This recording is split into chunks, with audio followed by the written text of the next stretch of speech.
वेंकटनाथार्य कवितार्किकेसरी वेदांताचार्यवर्यो मे सन्निधत्तां सदा हृदि ज्ञानानन्दमयं देवं निर्मलस्फटिकाकृतिमाधारं विद्यामुपास्महे रामानुजदयापात्रं ज्ञानवैराग्यभूषणं श्रीमद्वेङ्कटनाथार्यं वन्दे वेदान्तदेशिकं लक्ष्मीनाथसमारम्भां नादयामुनमध्यमामस्मदाचार्यपर्यन्तां वन्दे गुरुपरम्परां यो नित्यमच्युतपदाम्बुजयुग्मरुक्मव्यामोहतस्थैतरान्तरायमेने अस्मद्गुरोर्भगवतोऽस्य देकसिन्धोः रामानुजस्य चरणौ शरणं प्रपद्ये मातापिता इव ते स्तनया विभूतिः सर्वं यदेव नियमेन मदन्मयानाम् आद्यस्य नः कुलपतेर्वकुलाभिरामं श्रीमत्तदङ्घ्रियुगलं प्रणमामि मुद्रा भूतं सरश्च महदाह्वयपट्टनाथ श्रीभक्तिसारकुलशेखरयोगिवाहान् भक्ताङ्घ्रिरेणुपरकाले यतीन्द्रमिश्रान् श्रीमत्परान् कुशमणिं नतोऽस्मि नित्यं पितामहस्यापि पितामहाय प्राचेतसादेशफलप्रदाय श्रीभाष्यकारोत्तमदेशिकाय श्रीशैलपूर्णाय नमो नमस्तात् पूजन्तं राम रामेति मधुरं मधुराक्षरमारुह्य कविताशाखां वन्दे वाल्मीकिकोकिलं वाल्मीकिर्मुनिसिंहस्य कवितावनचारिणः शृण्वन् रामकथानादं कोनयाति परां गतिं यः पिबन् सततं रामचरितामृतसागरं मधुरतस्तं मुनिं वन्दे प्राचेतसमकल्मषं गोष्पदीकृतपाराशं मशकीकृतराक्षसं रामायणमहामालारत्नं वन्दे अनिलात्मजम् अञ्जनानन्दनं वीरं जानकीशोकनाशनं कपीशमक्षहन्तारं वन्दे लङ्काभयङ्करं मनोजपं मारुततुल्यवेगं जितेन्द्रियं बुद्धिमतां वरिष्ठं वादात्मजं वानरयूतमुख्यं श्रीरामदूतं शिरसा नमामि उल्लङ्घ्य सिन्धो सलिलं सलीलं यशोकवन्यं जनकात्मजायाः आदाय तेनैव ददाह लङ्कां नमामि तं प्राञ्जलिराञ्जनेयम् आञ्जनेयमधिपाटलाननं काञ्चनाद्रिकमनीयविग्रहं पारिजाततरुमूलवासिनं भावयामि पवमाननन्दनं यत्र यत्र रघुनाथकीर्तनं तत्र तत्र कृतमस्तकाञ्जलिं बाष्पवारि परिपूर्णलोचनं मारुतिं नमत राक्षसान्तकं वेदवेद्ये परे पुंसि जाते दशरथात्मजे वेदप्राचेतसादासीत् साक्षात् रामायणात्मना चरितं रघुनाथस्य शतकोटिप्रविस्तरम् एकैकमक्षरं पुंसां महापातकनाशनं तदुपगतसमाससन्धियोगं सममधुरोपनतार्थवाक्यबद्धं रघुवरचरितं मुनिप्रणीतं दशशिरसच्चवदं निशामयित्वं श्रीराघवं दशरथात्मजमप्रमेयं सीतापतिं रघुकुलान्वयरत्नदीपम् आजानुबाहुमरविन्ददलायताक्षं रामं निशाचरविनाशकरं नमामि वैदेहीसहितं सुरद्रुमतिले हैमे महामण्डपे मध्ये पुष्पकमासने मणिमये वीरासने सुस्थितम् अग्रे वाचैति प्रपञ्चनसुते तत्त्वं मुनिभ्यः परं व्याख्यान्तं वरदादिभिः परिवृतं रामं भजे श्यामलम् आपदामुपहर्तारं दातारं सर्वसम्पदां लोकाभिरामं श्रीरामं भूयो भूयो नमाम्यां धर्मात्मा सत्यसन्धश्च रामो दाशरथिर्यदि पौरुषे च प्रतिद्वन्द्वः शरेणं जहिरावणिं तपस्वाध्यायनरतं तपस्वी वाग्विदाम्बरं नारदं परिपप्रच्छ वाल्मीकिर्मुनिपुङ्गवम् जयत्याश्रितसन्त्रासध्वान्तविद्वंसनोदयः प्रभावान् सीतया देव्या परमव्योमभास्करः भरताय परं नमोऽस्तु तस्मै प्रथमोदाहरणाय भक्तिभाजां यदुपज्ञमशेषतः पृथिव्यां प्रतितो राघवपादुका प्रभावः கற்பார் ராமபிரானையல்லால் மற்றும் கற்பரோ முற்பாமுதலா புல்லெரும்பாதி ஒன்றின்றியே நற்பாலையோத்தியில் வாழும் சராதரம் முற்றமும் நற்பாலும் குவித்தனன் நான் முகனார் பெற்ற நாட்டுலே சியாபதி ராமச்சந்திர की जय पवन सुत हनुमान की जय अहमात्मा देहोस्मि विष्णुशेषो परिग्रहः तमेव शरणं प्राप्तः तत्कैङ्कर्य चिकीर्षया శ్రీమన్నారాయణ దాసున్నయ్య నేను ఈ శరీరాన్ని నేను కాదు జీవాత్మనే అనే సత్యాన్ని గుర్తించి జీవితంలో నేను అనుష్ఠించగలిగిందల్లా శరణాగతి ఒక్కటే అనే సత్యాన్ని తెలుసుకొని సత్సంప్రదాయంలో వేయించేసి ఉన్నటువంటి ఒక ఆచార్యుడిని ఆశ్రయించి ఆ శరణాగతిని అనుష్ఠానం చేసి దాని తర్వాత బతికున్నంత కాలం వాడికి నచ్చినట్టే నా జీవితాన్ని గడిపి నేను హాయిగా ఉంటాను. అంటే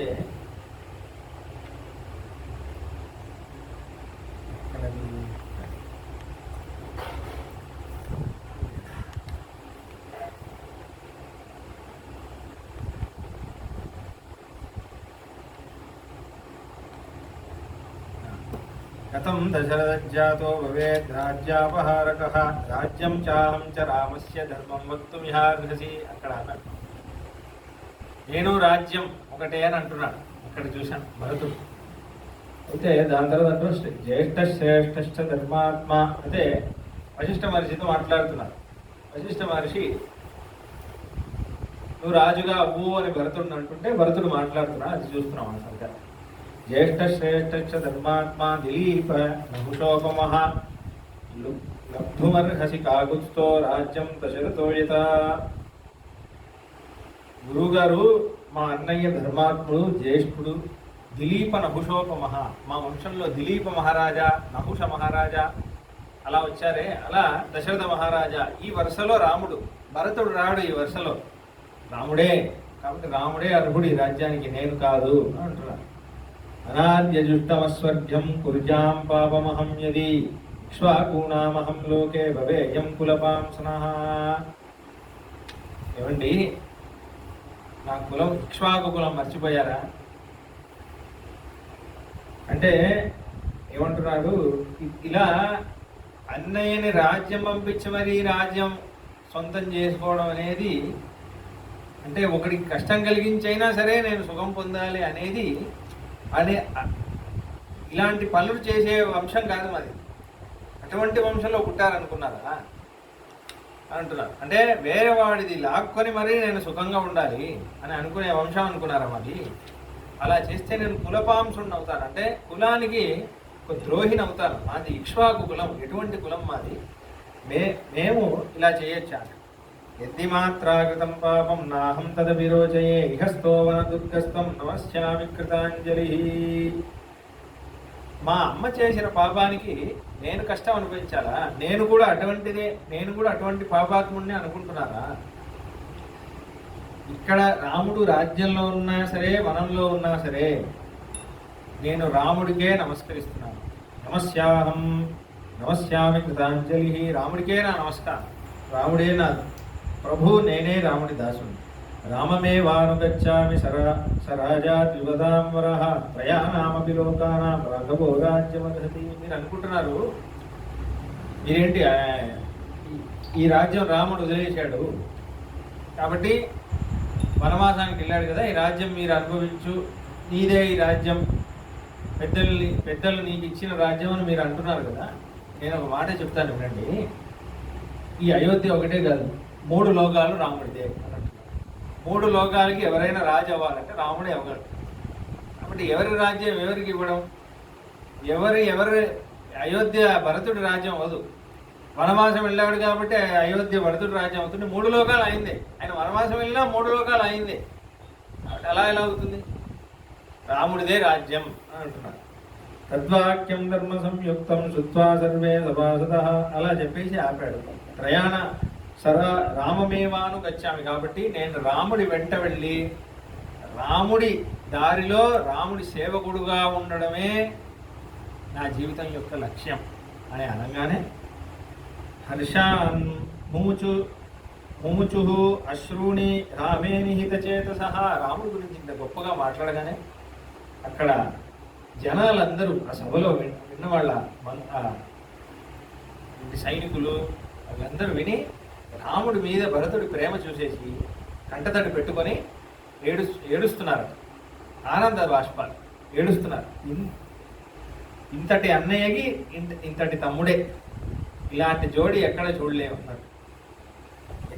యతిద్వార్యం న శక్యామి వినివర్తయితుం వనత్తత్రేవ వత్స్యామి యథార్థో లక్ష్మణస్తథా. నేను ఎవరిగా ఉండాలనుకుంటున్నాను తెలుసా? నేను ఇలా ఉండాలని మీరు అంటున్నారు, నాకు ఎలా ఉండాలని ఇష్టం తెలుసా?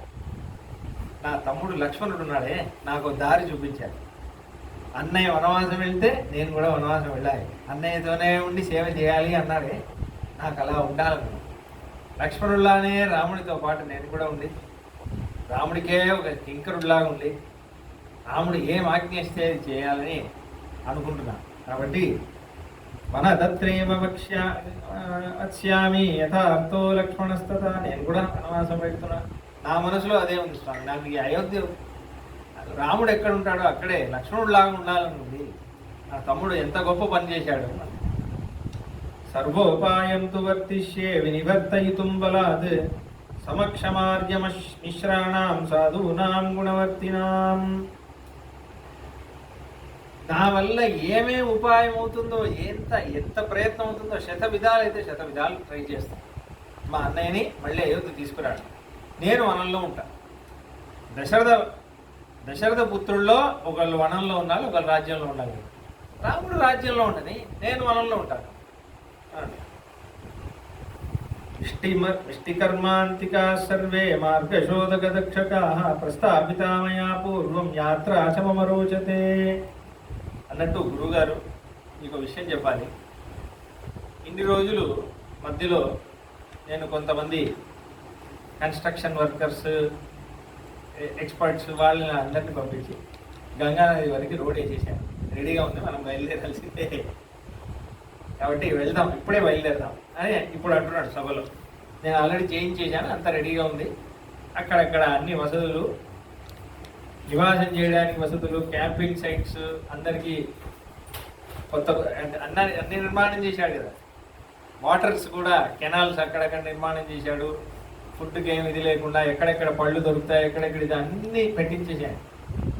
కాబట్టి ఏమాత్రం ఇది లేదు. వాళ్ళ ఏమంటారు, క్లాస్కి తగినట్టు ఫస్ట్ ఏసీ, సెకండ్ ఏసీ.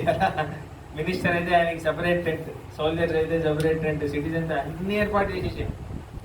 కాబట్టి ఏవం ఉక్త్వాదు ధర్మాత్మ పరతో అపురాతృవత్సల సమీపస్తమువాచేదం సుమంత్రం మంత్ర గోవిందం. పక్కనే సుమంత్రుడు గారు ఇక్కడ రండి అని పిలిచేశాడు భరతుడు. ఆయన ఉరుక్కుంటూ వస్తున్నాడు. ఆయనకు ఆల్రెడీ రాముడు అంటే రాముడు దగ్గరే ఉండాలనుకున్నాడు ఆయన. రాముడే బలవంతంగా పంపించాడు. గంగా నదిలో 3 రోజులు అలానే చూస్తున్నాడు రాముడు తిరిగి మళ్ళీ పిలుస్తాడేమో అని దుఃఖంగానే వచ్చాడు. మళ్ళీ రాముడి దగ్గర వెళ్ళాలి అనగానే అంతే. ఏవముక్తః సుమంత్రస్తు భరతేన మహాత్మన ప్రహృష్టస్సోదిశత్ సర్వం యథా సందిష్టమిష్టవత్ యాత్రామాజ్ఞాపయ క్షిప్రం అన్నారు. బలంచైవ సమాయ తూర్ణముత్థాయ గచ్చత్వం సుమంత్ర మమ శాసనాత్. సుమంత్ర నా శాసనం అంటున్నాడు. ఇప్పుడు మాత్రం శాసనం. రాజు కావాలంటే రాజు లేదు, రాముడి దగ్గర వెళ్ళాలంటే అప్పుడు మాత్రం శాసనం, యువరాజు శాసనం. సుమంత్ర మంత్రి నా శాసనం. ఇప్పుడే మనం బయలుదేరుతున్నాం. సైనికులందరికీ ఈ ఇన్ఫర్మేషన్ చెప్పండి, మనం బయలుదేరాలి, ఇప్పుడే బయలుదేరుతున్నాం, అందరికి కబురు పెట్టండి, మనం వెంటనే బయలుదేరాలి. ఆయన వెంటనే ప్రహృష్టస్సోదిశత్ సర్వం. ఆహాహా, ఇది వినాలని ఆయన ఎప్పటి నుంచో వెయిట్ చేస్తున్నాడు. కానీ ఆయన ఆల్రెడీ వృద్ధుడు, దశరథ మహారాజా కంటే సీనియర్. ఆయన ఎప్పటి నుంచో ఉన్నాడు సుమంతుడు. ఆయన ఉరుక్కుంటూ వెళ్తున్నాడు. వెళ్ళి అందరికీ యథా అసందిష్టమిష్టమైతే చాలా ఇష్టంగా చెప్తున్నాడు. పదండి మనం రాముడి దగ్గరికి వెళ్తున్నాం అని. తా ప్రహృష్ట, వాళ్ళు ఇంకా ఎగ్జైటెడ్ సోల్జర్స్. తా ప్రహృష్ట ప్రకృతయో బల అధ్యక్ష బలస్య రండి వెళ్దాం అని ఇంట్లో కబుర్లు పెట్టేస్తున్నారు అందరూ.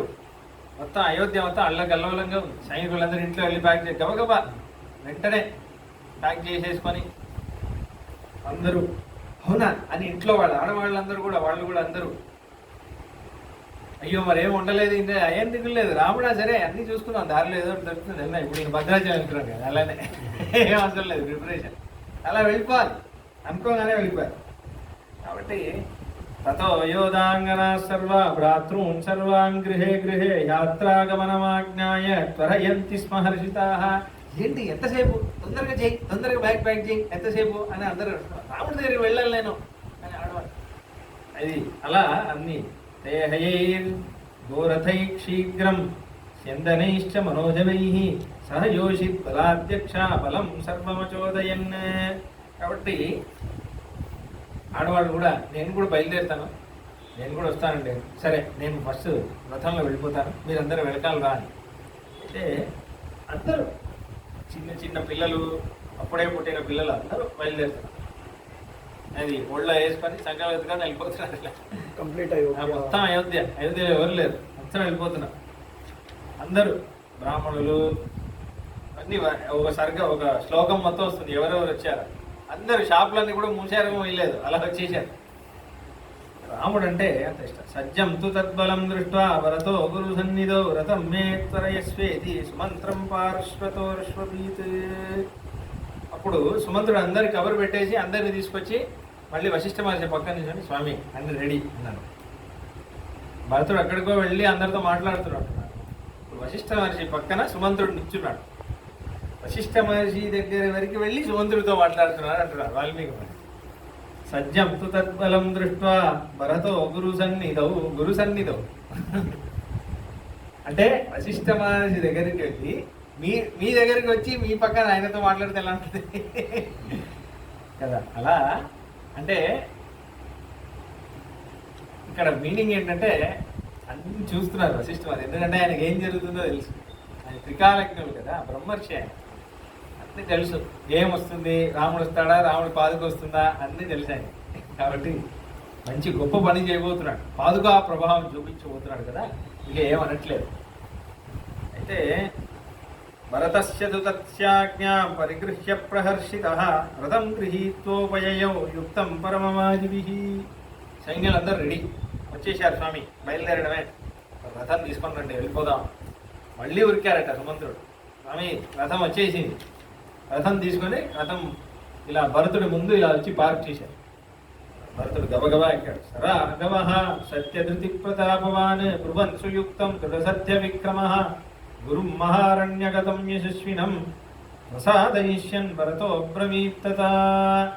అప్పుడు ఇంత దృఢంగా సత్యపరాక్రముడు సత్యపరాయణుడైన భరతుడు ఇలా వనానికి వెళ్ళాలి అని పెద్ద సంకల్పం తీసుకున్నాడు కదా, ఎలాగైనా రాముణ్ణి మళ్ళీ అడవి నుంచి అయోధ్యకి తీసుకురావాలి అని. ఇప్పుడు మళ్ళీ జనాలతో అంటున్నప్పుడు మళ్ళీ సుమంత్రుడితో అంటున్నాడు, సుమంత్రుడు మీరు తొందరగా వెళ్ళి రథంలో నేను కూర్చున్నాను కదా, ఎవరినెవరిని ఎలా ఎలా రావాలి ముందు మినిస్టర్స్ చెప్పండి, వాళ్ళు మెల్లగా రాకూడదు, అందరు ముందు బయలుదేరిపోవాలి. వశిష్ఠ మహర్షికో రథం అందరు బయలుదేరాలని చూడండి. నేను ఎక్కి కూర్చున్నానంటేనే భయంతో అందరూ ఎక్కి కూర్చుంటారు. ఫోటోగ్రాఫ్ కూడా అందరినీ కలపడం కష్టం, మెయిన్ పర్సన్ వచ్చేసారనుకోండి భయానికి అందరూ వస్తారు అని చూడండి మ్యారేజ్. అలానే ముందు భరతుడు ఎక్కి కూర్చున్నాడు, అయ్యో భరతుడే యువరాజు ఆయనే కూర్చుంటే మనం అందరూ బయలుదేరాలి, అప్పుడు అందరూ బయలుదేరారు. ససూతపుత్రో భరతేన సమ్యక్ ఆజ్ఞాపిత సంపరిపూర్ణకామ శశాస సర్వాన్ ప్రకృతి ప్రధానాన్ బలస్య ముఖ్యాంశ సుహృజ్జనంచ అని అందరూ ఇలా బయలుదేరారు. బయలుదేరుతుంటే దాని తర్వాత ఎలా బయలుదేరుతున్నారు అని విషయం చెప్తున్నారు. రాముడిని ఎలా చేరాలి, ప్రయయౌ భరత శీఘ్రం రామదర్శన కామ్యయా. రాముడిని చూడాలి ఇదే ఉంది భరతుడికి. ఇది మీకు అర్థం చేసుకోవాలంటే తొందరగా వేదాంతేశ్వర స్వామి వారి తిరునక్షత్రం అవుతుంది కాంచీపురం.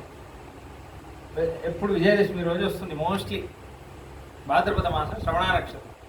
వెంకటేశ్వర స్వామి బ్రహ్మోత్సవం లాస్ట్ డే, వేదాంతేశ్వర స్వామి వారి అవతార డే.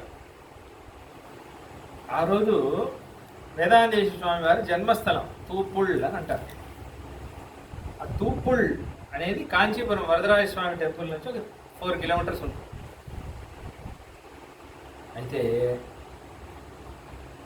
ఆ ఒక్కరోజే వేదాంతేశ్వర స్వామి వరదరాజ స్వామి అంటే వేదాంతేశ్వర స్వామి వారి జన్మస్థలంలో వేదాంతేశ్వర స్వామి అర్చామూర్తి ఉన్నారు కదా, వేదాంతేశ్వర స్వామి ఇలా ఉంటారు.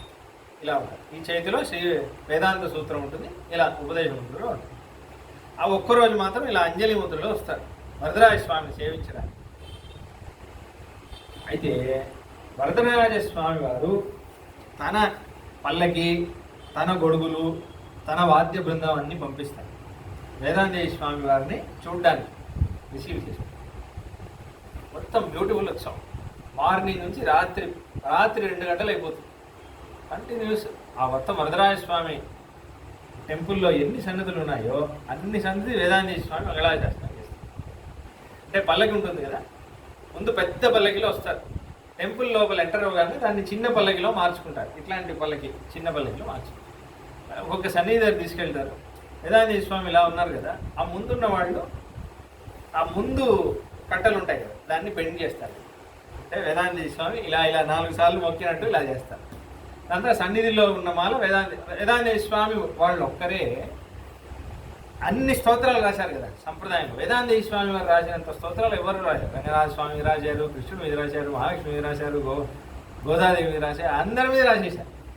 కాబట్టి అన్ని సన్నిధిలో వేదాంతేశ్వర స్వామి వారి స్తోత్రం ఒకటి ఉంది. రాముడి సన్నిధి అంటే రఘువీర గద్యం, నృసింహుడు అంటే కామాక్షికాష్టకం, సుదర్శనుడు అంటే సుదర్శనాష్టకం, అలా అన్ని అన్ని స్తోత్రాలు, ఒక్కొక్క స్తోత్రం మంగళాశాస్త్రం ఇలా మొక్కుతారు, ఆ స్తోత్రం చెబుతారు. అదే ఉత్సవం. దాన్ని అన్ని మొక్కి దాని తర్వాత పెరిందేవి అమ్మవారి సన్నిధి వెళ్ళి వరదరాజ స్వామి వారి సన్నిధికి వెళ్ళాం. అక్కడ వరదరాజ పంచాయతీ చదివి ఆశ్చర్యమైన ఉత్సవం అది. మళ్ళీ రిటర్న్ వచ్చేటప్పుడు వరదరాజ స్వామి వారు, వేదాంతి స్వామి వారు వెళ్ళడం ఆయనకి ఇష్టం ఉండదు. మెల్లగా బయట వరకు వచ్చి ఇలా వెళ్ళిపోవద్దు అన్నట్టు సెండ్ ఆఫ్ ఇస్తారు. ఉత్సవం జీవితంలో ఒకసారి సేవించారు. అయితే ఆ తూపుడు జన్మస్థలం నుంచి కాంచీకి వస్తారు కదా, అప్పుడు వాళ్ళు తీసుకొస్తారు చూడండి, ఒక వేగంలో పల్లకిని అంత వేగంలో తీసుకొస్తారు. వేదాంతి స్వామి ఇలా ఉంటారా, ఆయన ఇలా ఇలా ఇలా ఇలా అంటే నేను వరదరాజ స్వామి వారిని ఎప్పుడు చూస్తాను, ఇవాళ చూడాక మళ్ళీ 1 year తర్వాతే చూడాలి. సేమ్ ఇలానే ఉంటుంది. ఆ ఉత్సవం ఒకసారి చూశాను అనుకోండి, వేదాంతి స్వామి తొందరగా వరదరాజ స్వామిని సేవించాలి అన్నట్టుంటుంది ఆయన ముఖం. అది అనుభవించే వాళ్ళకి తెలుస్తుంది. ఇలానే వయయో భరత శీఘ్రం రామదర్శన కామ్యయ. ఇప్పుడు భరతుడు అలానే ఉన్నాడు. భరతుడు తొందరగా పడుతుంది, నేను ఎప్పుడు చూస్తాను రాముడిని ఎప్పుడు చూస్తాను అలా ఉంటున్నాడు రథం. అగ్రధప్రయయుస్తస్య సర్వే మంత్రి పురోహితాః ఆదిరుహ్య హయేర్యుక్తాన్ వ్రతాన్ సూర్య రథోపమాన్. ముందు మంత్రులు పురోహితులు అందరూ రథంలో వెళ్తున్నారు. దాని తర్వాత భరతుడితో పాటు నవనాగ సహస్రాణి 9000 ఎలిఫెంట్స్తో పాటు భరతుడు వెళ్తున్నాడు. ముందు వీళ్ళ రథాలన్నీ ముందెళ్ళిపోయాయి. సెకండ్ సెట్ భరతుడు, 9000 ఎలిఫెంట్స్ మధ్యలో భరతుడు. దాని తర్వాత 60 రథ సహస్రాణి ధన్వినోయుధాయుధాః. దాని తర్వాత వెనకాల 60,000 రథాలు. ఎక్కడ ఈ సైనికులందరూ, అంటే నార్మల్ రథాలు ఉంటాయి కొన్ని, మొత్తం ప్రీమియం రథాలు కొన్ని ఉంటాయి, అవన్నీ మంత్రులకి వాళ్ళందరికీ. నార్మల్ సైనికులు యుద్ధంలో నడిపించారు రథ.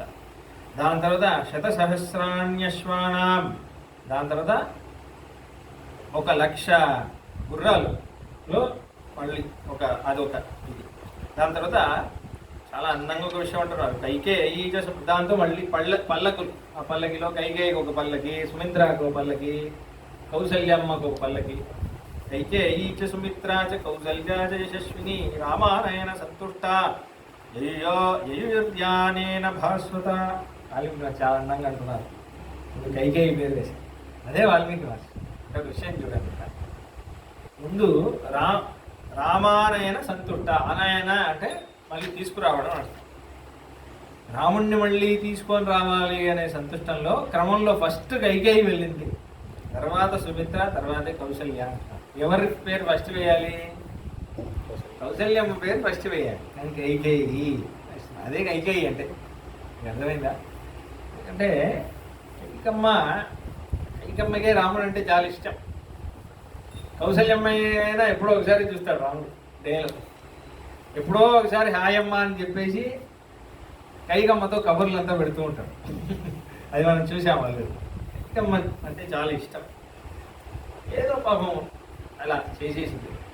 గోవిందరాజీయంలో గోవిందరాజ స్వామి అంటారు, ఎక్కువ పశ్చాత్తాపడిందంట.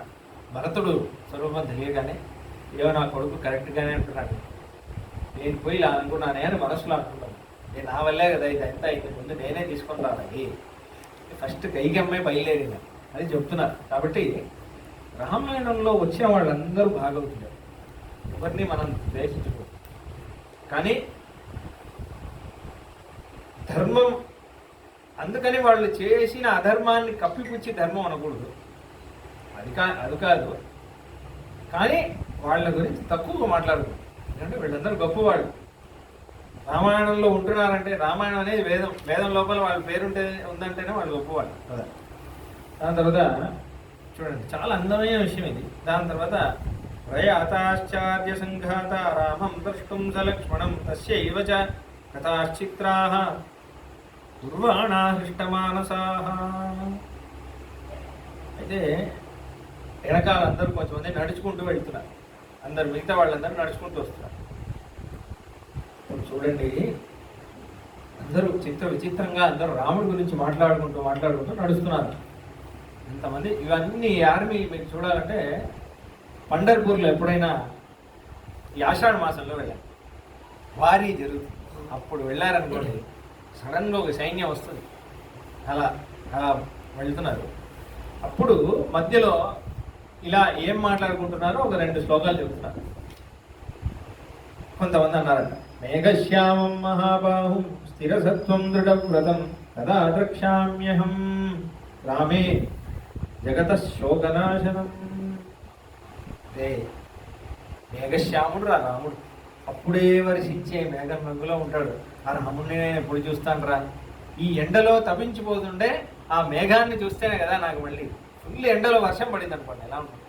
ఈ బాధలో తప్పించిపోయే నాకు అప్పుడే మేఘశ్యాముడు, ఆ మేఘం నల్లటి మేఘం, వర్షం కురిపించే మేఘం లాంటి వాడు రా రాముడు. రాముడిని కాదు, ఇది ఒక్కొక్కటికి అన్వయం చేయాలి. మేఘశ్యామం మహాబాహుం స్థిరసత్వం దృఢవ్రతం 4 చెప్పారు. దాని తర్వాత జగతశోకనాశనం అని చెప్పారు. ఇది చెప్పేసి కదా ద్రక్ష్యామ్యహం రామం, నేను ఆ రాముడిని ఎప్పుడు చూస్తాను అని అంటున్నాను. ఇది ఒక్కొక్కటిగా అన్వయం చేయాలి. మేఘశ్యామం కదా ద్రక్ష్యామ్యహే రామం మహాబాహుం కదా ద్రక్ష్యామ్యహం రామం అలా చెప్పాలి. ఒకటి మేఘశ్యామం అన్నాడు, ఇంకోటి అంతేకాదు రా మహాబాహు. ఇంత రాముడు చేతులు పెద్దవి, ఇక్కడ చేతులు పెద్దవి అంటే అర్థం ఏమిటంటే ఇక్కడ పోయి చేతులు పెద్దవి అని ఎందుకంటున్నానంటే రాముడి చేతులతో మొత్తం అయోధ్య వాళ్ళందరినీ ఆలింగనం చేసుకోవాలి. రాముడు అందరికీ రాముడి కౌగిలి దొరుకుతుంది ఒకేసారి. అంత పెద్ద చేయిరా రాముడిది.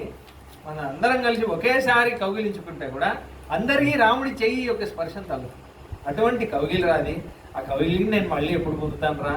ఆ కౌగిలి దొరికి రాముడి కౌగిలిలో నేను బంధింపబడితేనే నాకు మళ్ళీ సుఖం, నేను మళ్ళీ నాకు సంతోషం దొరుకుతుంది. నాకు ఎప్పుడు దొరుకుతుంది రా కదా అద్రక్ష్యామ్యహే రామం. ఆ మహాబాహు అంత పెద్ద చేతులను రామునే చూస్తాను. తన స్థిరసత్వం, సత్వబుద్ధి సాత్వికమైన వాడు సరే ఎవరైనా కొంచెం కష్టం వస్తే మనసు మారుతుంది. ఎవరినైనా 4 మాటలు అంటాడు, తిడతాడు, కొడతాడు, ఏమీ అనకుండా ఇంకా ఇంత స్థిరంగా ఇంత సత్వంగా ఉన్నాడే. మనుషులు మారిపోవడం చూస్తున్నామే. కైకేయి ఇలా మాట్లాడింది, ఎవరెవరు ఎలా ఎలా మాట్లాడారు, కోపంగా మాట్లాడారు కదా. వశిష్ఠ మహర్షి కూడా కోపంగా మాట్లాడారు. రాముడు లేకపోతే ఏంటి సీతని రాజ్యంలో కూర్చోబెడతాను అని అంత కోపంగా మనం వశిష్ఠ మహర్షిని ఎప్పుడు చూడలేదు. కానీ రాముడు స్థిరసత్వంగా ఉన్నాడే, అటువంటి రాముడిని నేను ఎప్పుడు చూస్తాను. దృఢవ్రతం, ఏం వ్రతం, ఎంత కష్టం వచ్చినా నాన్నని సత్యం యందు నిలబెడతాను. ఎంత కష్టం వచ్చినా సరే, నాన్న లేకపోయినా సరే మా నాన్న మాట ఇచ్చింది మాటే. మా నాన్న సత్యంలో నిలబడాలి, మా నాన్న నాకు ఆజ్ఞ ఇచ్చాడు, ఆ వ్రతం నేను పూర్తి చేయాలి. ఇంత దృఢవ్రతుడుగా ఉన్నాడు. జగత శోక నాశనం, మొత్తం లోకానికి శోకం పోగొట్టేవాడు వాడు ఒక్కడే. వాడు మేఘశ్యాముడు కాబట్టి శోకం పోగొడతాడు. వాడు మహాబాహు, వాడి కౌగిలితో శోకం పోగొడతాడు. వాడు స్థిరసత్వుడు. వాడి సత్వబుద్ధిని చూస్తే మనం సాత్వికంగా ఉండడం వల్ల మనకి శోకం పోతుంది. దృఢవ్రతుడు, ఇటువంటి ధర్మాత్మ వాడు. మనం కూడా ఇలా ఉండాలి కదా అని రాముడి నడవడి చూస్తే మనకి ధర్మం చేయాలని గుర్తిస్తుంది. కాబట్టి అందరికీ రాముడే రా దిక్కు. కదా అద్రక్ష్యామ్యహం రామం, ఆ రాముడిని నేను ఎప్పుడు చూస్తాను. ఒక్కొక్కళ్ళు ఇలా మాట్లాడుకుంటున్నాను. వేదాంతేశ్వర స్వామి వారిది ఇలాగే ఒక శ్లోకం ఉంటుంది, అభీతిస్తవం. అభీతిస్తవం మనకు స్తోత్రం రాశారు. ఎప్పుడు శ్రీరంగంలో ముస్లిం ఇన్వేజన్ అయినప్పుడు 12,000 శ్రీ వైష్ణవులు చనిపోయారు. మీకు తెలుసో తెలీదు. అప్పుడు ఆ శ్రీరంగం గుడి అంతా మూసేసి ఉత్సవస్వామిని తిరుమల తీసుకెళ్ళారు. ఇక తిరుమల రంగమండపం, మనకు మండపం ఉంటుంది. అక్కడైనా రంగనాథ స్వామి ఉన్నారు కాబట్టి దాన్ని రంగమండపం అంటారు. 12 years రంగనాథ స్వామి అక్కడే ఉన్నారు, ఉత్సవస్వామి. ఆ మూల స్వామిని మూసేశారు, ఎంతో చేశారనుకోండి. చాలామంది వైష్ణవులందరూ పక్క గ్రామాల్లో దాచుకుంటూ బతకడం సాగారు. వేదాంతేశ్వర స్వామి కూడా వందవాసి అని అక్కడ పక్కన ఉంది. అక్కడి నుంచి దాటి కావేరీ లాలాల వెళ్ళి అక్కడ శ్రీరంగపట్నం అని, కావేరీకి ఇటు సైడ్ శ్రీరంగం ఉంటే అటు సైడ్ కర్ణాటక, అటు సైడ్ వెళ్ళి మేల్కోటలో శ్రీరంగపట్నంలో ఉన్నారు. అప్పుడు 12 ఏళ్ళు తపస్సు చేసి అప్పుడు ఆ రంగనాథ స్వామిని ఇక్కడి నుంచే ప్రార్థించారు. ఈ భయాన్ని, పెద్ద భయం ఇది. శ్రీరంగం గుడి ముయింపబడింది, ఉత్సవం జరగట్లేదు, వైష్ణవులు లేరు. శ్రీరంగమే కదా సెంటర్, శ్రీ వైష్ణవ సెంటర్. అప్పుడు ప్రార్థన, ఈ భయం ఎంత పెద్ద భయం, సంప్రదాయానికే భయం, లోకానికే భయం ఇది. కాబట్టి అప్పుడు అభీతి స్తవం, రంగనాథ స్వామి దగ్గర ప్రార్థిస్తూ ఒక స్తోత్రం రాశారు. ఈ భయాన్ని నువ్వు పోగొట్టాలి స్వామి, స్తోత్రం రాయగానే వేదాంత స్వామి వారి శిష్యుడే గోపన్న దండనాయకుడు అని విజయనగర సామ్రాజ్యం వాడు. వాడికి రంగనాథ స్వామి కల్లో వచ్చి, నువ్వు ఈ ముస్లిమ్స్తో పోరాడు, నేను నీ వెంట ఉన్నాను, నా శక్తి నీకు ఇస్తున్నాను, నువ్వు పోరాడు, నువ్వే విజయం చెందుతావంటే అప్పుడు వాడు గోపన్న దండనాయకుడు అనేవాడు ఒక రాజా, విజయనగర రాజా. మధురా విజయం అని ఒక గ్రంథమే ఉంది, ఆవిడ వైఫే రాసింది హస్బెండ్ మీద కావ్యం అది. అయితే ఆయన కింగ్, ఈయన కమాండర్ అనమాట, గోపన్న దండనాయకుడు అని సేనాపతి. అయితే వీళ్ళు జయించి మళ్ళీ విజయనగర సామ్రాజ్యం వాళ్ళని తరిమి కొట్టారు.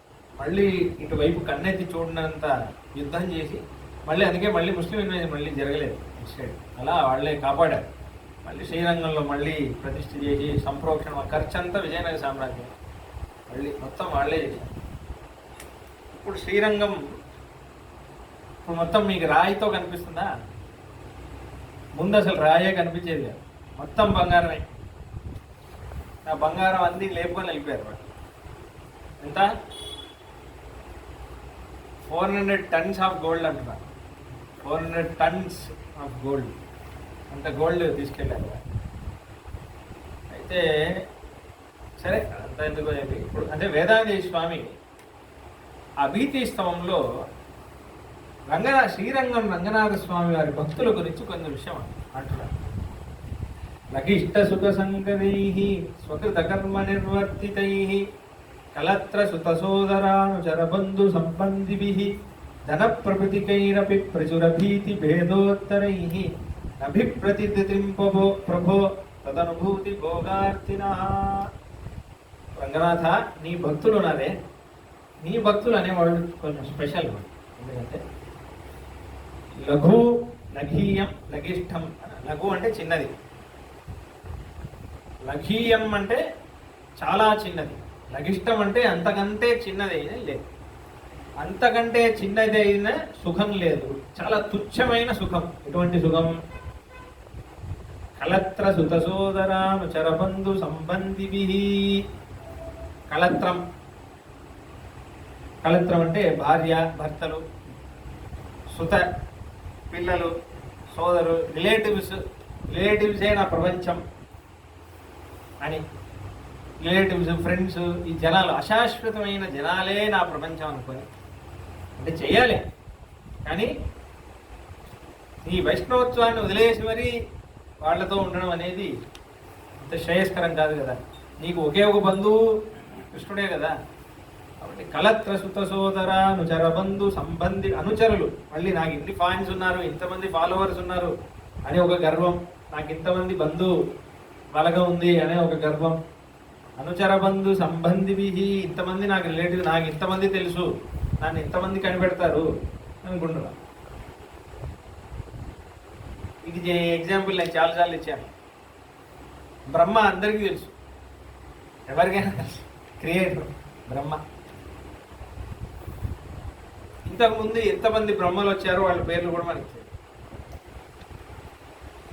ఈ బ్రహ్మ ఇప్పుడు ఈయనకి సెకండ్ హాఫ్లో ఉన్నారు, 50 years అయిపోయింది.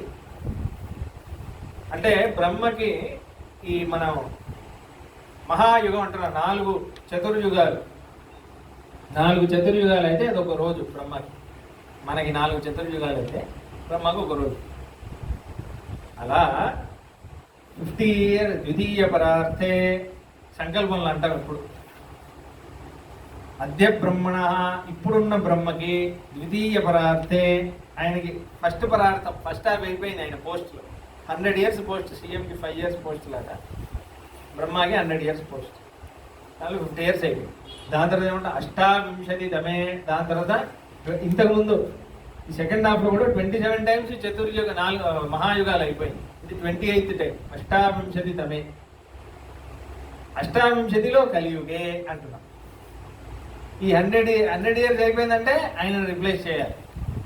నెక్స్ట్ బ్రహ్మ ఆంజనేయ స్వామి అని ఉంది.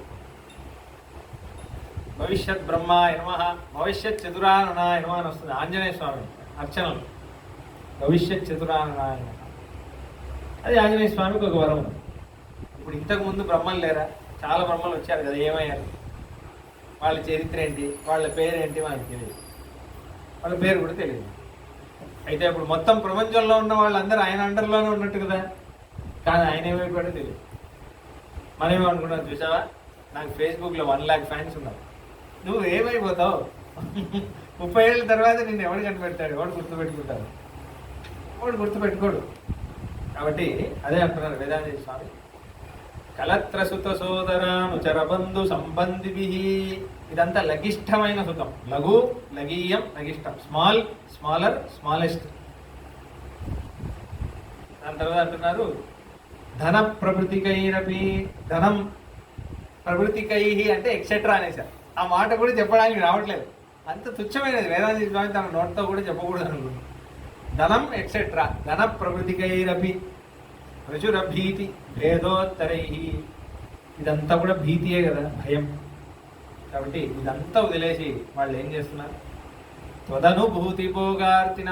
నేను మళ్ళీ నా శ్రీరంగనాథుడిని నేను ఎప్పుడు చూస్తాను, మళ్ళీ వాడిని సుప్రభాత సేవలో ఎప్పుడు చూస్తాను, గరుడ సేవలో ఎప్పుడు చూస్తాను.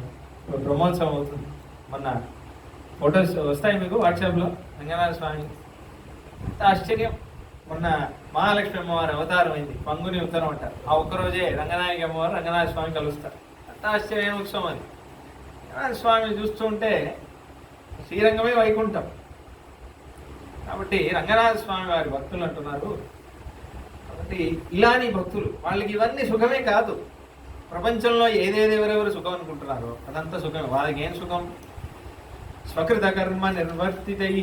నువ్వు ఏమి వాళ్ళకి ధర్మం ఇచ్చావో వర్ణాశ్రమం అది చేయాలి, నిన్ను చూడాలి, నిన్ను తలుచుకోవాలి, నిన్నే నీకోసమే జీవించాలి. తదనుభూతి భోగార్తిన.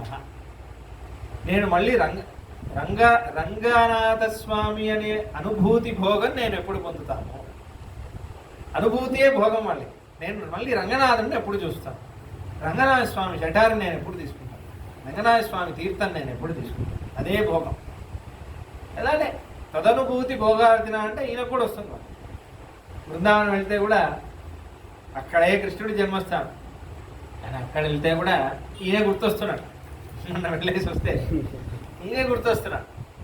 ఈయన తీర్థం నేను ఎప్పుడు తీసుకుంటాను, ఈయనకి నేను ఎప్పుడు కైంకర్యం చేస్తాను. ఎందుకంటే ఏమో అది ఆచార్యుల వారి అనుగ్రహం, అదొక అటాచ్మెంట్. ఆయన కైంకర్యం ఎప్పుడు చేస్తాను. కాబట్టి అలా ఉండాలి. తదనుభూతి ఇవన్నీ ముందది ఏంటి, లఘిష్టం. లఘిష్టమైన అంటే స్మాలెస్ట్, అంతకంటే తుచ్చమైన సుఖం లేదు. ధన ప్రవృతికైరపి అనేసి, ధనం ఎట్సెట్రా అనేసి. అయితే ఇక్కడ విషయం ఏంటంటే వాళ్ళు అలా ఉన్నప్పుడు వాళ్ళని నీ నుంచి దూరం చేయడం తగునా?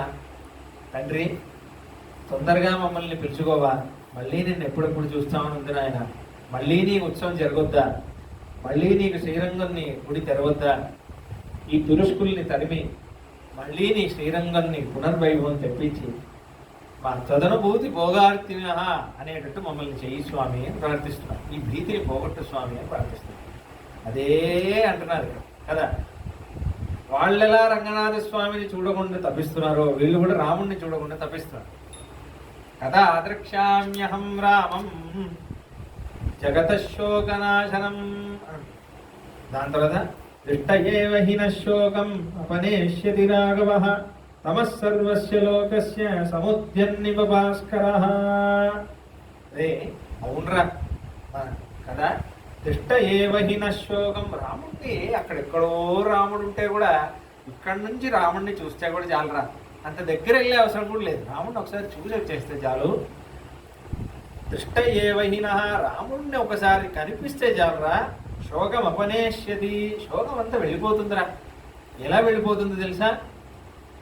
సూర్యుడు అక్కడెక్కడో ఉదయిస్తే ఇక్కడ చీకటి వెళ్ళిపోతుంది. అక్కడ ఉన్నాడు సూర్యుడు, అక్కడి నుంచి సూర్యుడు చూస్తే ఇక్కడ చీకటి వెళ్ళిపోతుంది.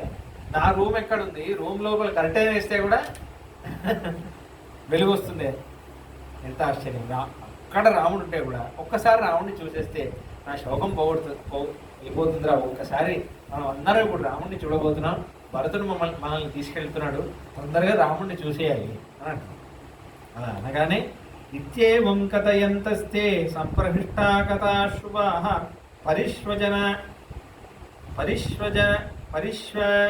పరిష్వజానాయాంశ్చ అన్యోన్యం యయుర్ నాగరికాస్తదా ఇలా మాట్లాడుకొని రాముడి కథలు చెప్పుకునే రాముడి గుణగణాలన్నీ ఇలా మాట్లాడుకుంటూ బయలుదేరుకుంటూ ఒకటిలా రాముడి పరాక్రమం ఉంది చూడు అని ఒకడు అంటున్నారు, రాముడి దయ ఉంది చూడు అని ఒకడు అంటున్నారు, రాముడి కటాక్షం ఉంది చూడు అని ఒకడు అంటున్నారు. ఇలా రాముడి గుణగణాలన్నీ మాట్లాడుకుంటూ వెళ్తుంటే అబ్బా ఏం చెప్పేవరా అని ఒకళ్ళు కౌగలించుకొనే నడుస్తున్నారు. అన్యోన్యంగా అబ్బా ఏం చెప్పేవరా అని అంటున్నారు. ఇలా కౌగలించుకొని నడుస్తున్నారు. రాముడి ఆనందంలో పరవశంలో కౌగులించుకుంటూ ఆనందంగా నడుస్తున్నారు. అలా వీళ్ళందరూ బయలుదేరుతుంటే యోజదత్రాపరే సర్వే సమ్మతాయే చ నైగమాః రామం ప్రతియయుర్హృష్ట సర్వ అప్రకృతయశుభాః. కదా వేదం చదివిన వాళ్ళందరూ వేదాధ్యయనం చదువుకుంటూ వెళ్తున్నారు. వాళ్ళు తెలిసిందే మీద రుచి ఉందనుకోండి, ఎప్పుడు చూసినా వేదం చదువుతూనే ఉంటారు. ఒక స్వామివారు ఉండేవారు, ఆయన వలయాపేటే స్వామి అని పేరు. ఆయన నావల్పాకం రామానుజ తాతయారి మహాదేవి వలయాపేటే స్వామి అంటారు. అయితే ఆయన పొద్దున 3 గంటలు నడిచేది. ఆయన ఊరు అక్కడెక్కడో ఉంది, ఇక్కడ ఏదో ఒక ఆచార్య ఆశ్రమం ఉంది, ఆయన మంచి వేదాధ్యయనం ఉంది, నిరుతులు ఆయన వేదాధ్యయనం మీద ఉన్న ఆయనకి గౌరవం, దాని మీద ఎన్నో కథలు ఉన్నాయి. ఒకే ఒక సంఘటన చెప్తాను, ఇది తర్వాత ఇంకోటి కావాలి. వలయాపేటే స్వామి చాలా ఫేమస్, రాష్ట్రపతి అవార్డు అని మన స్వామి, ఇప్పుడు లేరనుకోండి, చాలా మహానుభావులు. అయితే ఆ స్వామి అప్పుడంతా ఇలా చెట్లే ఉంటాయి కదా, ఆయన నడుచుకుంటూ వెళ్ళడం చాలా మంది చూస్తారు. పొద్దున 3 గంటలు నడుస్తారు. పొద్దున 4 గంటలకి 5 గంటలకి స్టార్ట్ చేసేస్తారు. 3 గంటలకు లేస్తారు, 5 వరకు అనుష్ఠానం చేసుకొని 5కి బయలుదేరుతారు, 8కి వెళ్తారు. ఇంకో ఊరు అక్కడ, ఏదో ఊరు, ఆ ఊరి పేరు గుర్తురావట్లేదు, మందబుద్ధి, తప్పుకి క్షమించండి. అందరూ మళ్ళీ రిటర్న్ అనుష్ఠానం చేసుకొని వచ్చేస్తారు. ఆ 3 గంటలు వేదాధ్యయనం చేస్తూనే ఉంటారట. ఆయన వేదం చెప్పుకుంటూనే వెళ్తారు, వేదం చెప్పుకుంటూనే వస్తారు. అయితే వారి శిష్యులందరూ, వారితో వెళ్ళిన వాళ్ళందరూ ఇప్పుడు కూడా అంటారు, ఈ చెట్లన్నీ ఎంత పుణ్యం చేసుకున్నాయో, ఇవన్నీ వేదం విన్న చెట్లు అని అంటారు. ఎన్నో సంవత్సరాలు వేదం విన్నాయి ఇవి, వేదాన్ని శ్రవణం చేసే వలయాపేటే స్వామి వారి నోటి నుంచి. కాబట్టి చెట్లను మొక్కితే చాలు, ఎందుకంటే చెట్లన్నీ విన్నాయని ఉంది. ఒక చెట్టు గురించి ఉంది వేదంలోనే, అది వినింది అని. దానికి పేరే శుశ్రవస్ అని పేరు. ఏం చెట్టు తెలుసా? పలాశ వృక్షం అని పేరు. పలాశ పత్రం అని అంటారు, ఇస్తరాకు చేస్తారు మీరు, ఆ చెట్టే. ఆ చెట్టుకి శుశ్రవస్ అని పేరు. శుశ్రవస్ అంటే మహర్షులందరూ ఆ చెట్టు కింద కూర్చొని వేదాధ్యయనం చేశారు. అది వేదం వినిందట. దానికి వేదంలో అన్ని మంత్రాలు తెలుసంట. దానికి శుశ్రవస్ అని పేరు. అందుకే బ్రహ్మచారి గుబురైనప్పుడు ఆ చెట్టు కొమ్మ ఇస్తారు, పలాశ దండం ఇస్తారు. వాళ్ళ చెట్టు కొమ్మని చూసి అనాలి, శుశ్రవస్ ఆమాకు రూయతాత్వం అని ఒక మంత్రం.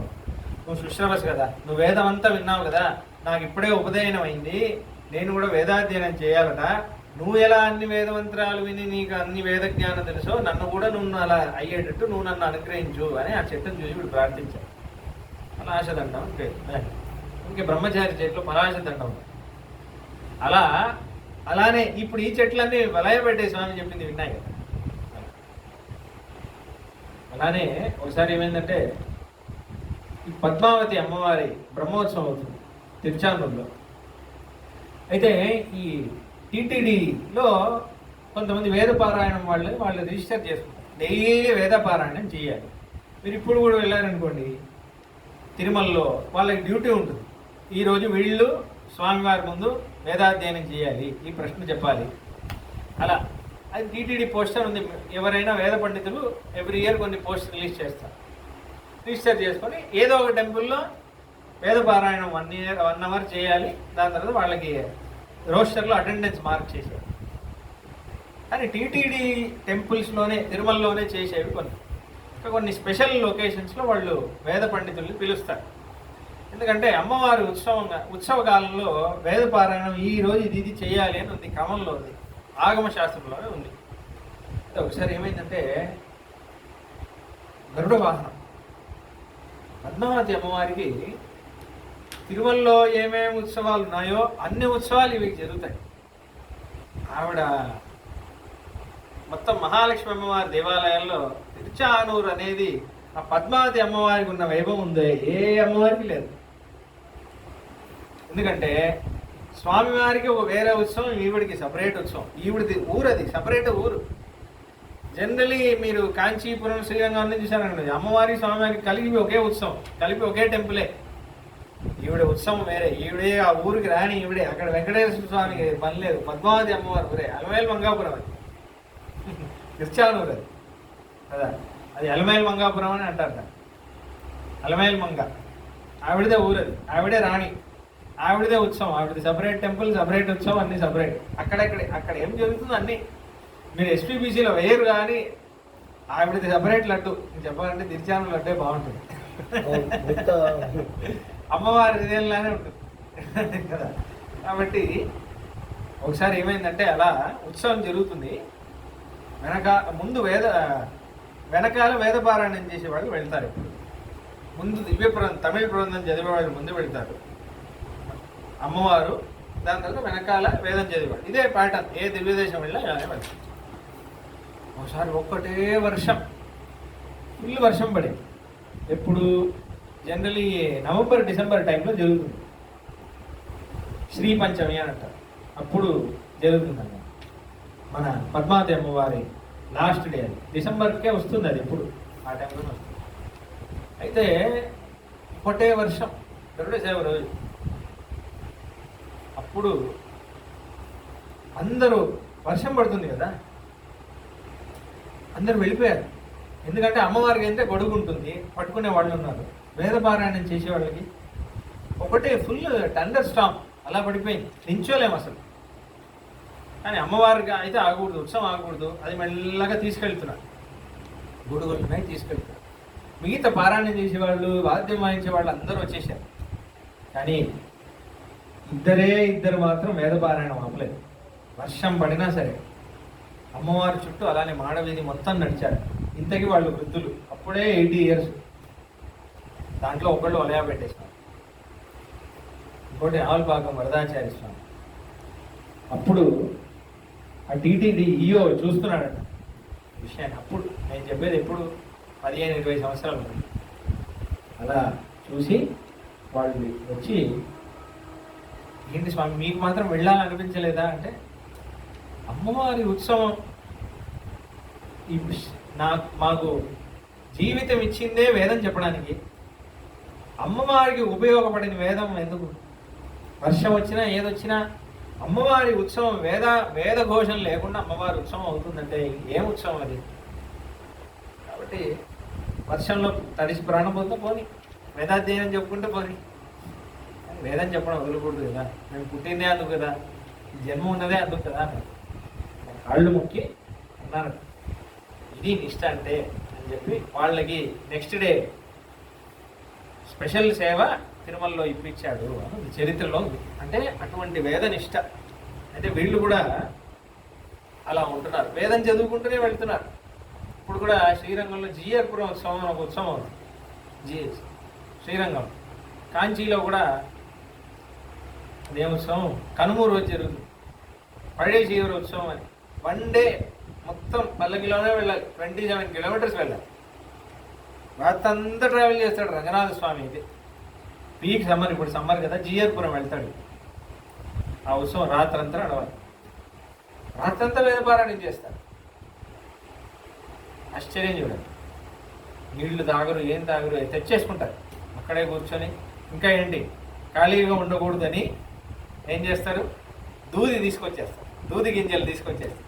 కూర్చొని ఆ దూది నుంచి దారం తీసి, దారం నుంచి జంజం చేస్తూ వేదాధ్యయనం చేస్తుంటారు. అంత ఇష్టం వాళ్ళకి.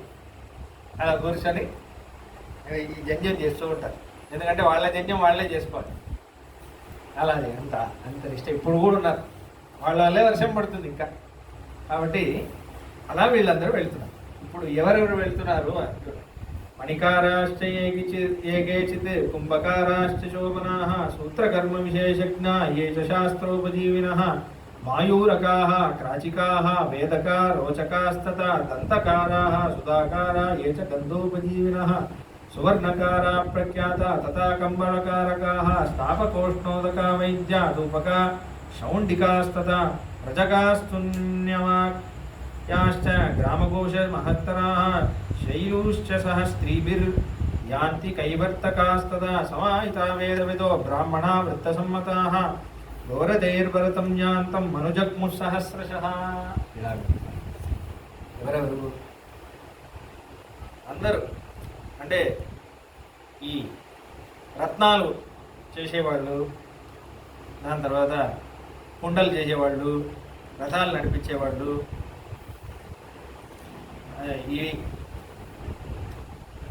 ఈ కిరాణా కొట్టు వాళ్ళు అందరూ, కొంతమంది వీళ్ళు కూడా నెమలి పింఛం అమ్మేవాళ్ళు, చందనం చేసేవాళ్ళు, దాని తర్వాత బట్టలు ఉతికేవాళ్ళు, అందరూ ఏనుగు దంతంతో ఇది చేసేవాళ్ళు. కొంతమంది అక్కడక్కడే ముందు వెళ్ళిపోయి భరతుడు వస్తున్నాడంటే అప్పుడప్పుడు రోడ్డు సరిగా ఉందా, ముందు అమ్మవారు వస్తుంటే అప్పుడప్పుడు ఊడ్చేసి ముగ్గులు వేసేస్తారు.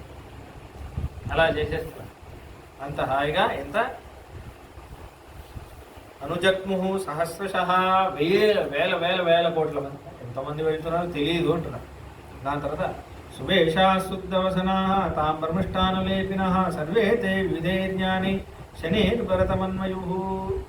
ఎంతో అందంగా మొత్తం అలా చందన లేపనాలని పెట్టి పరిష్టముదితాసేన సాన్వయత్ కైకయీసుతం భ్రాతురానయనేయాతం భరతం భ్రాతృవత్సలం. అందరూ ఆనందంగా వెళ్తున్నారు.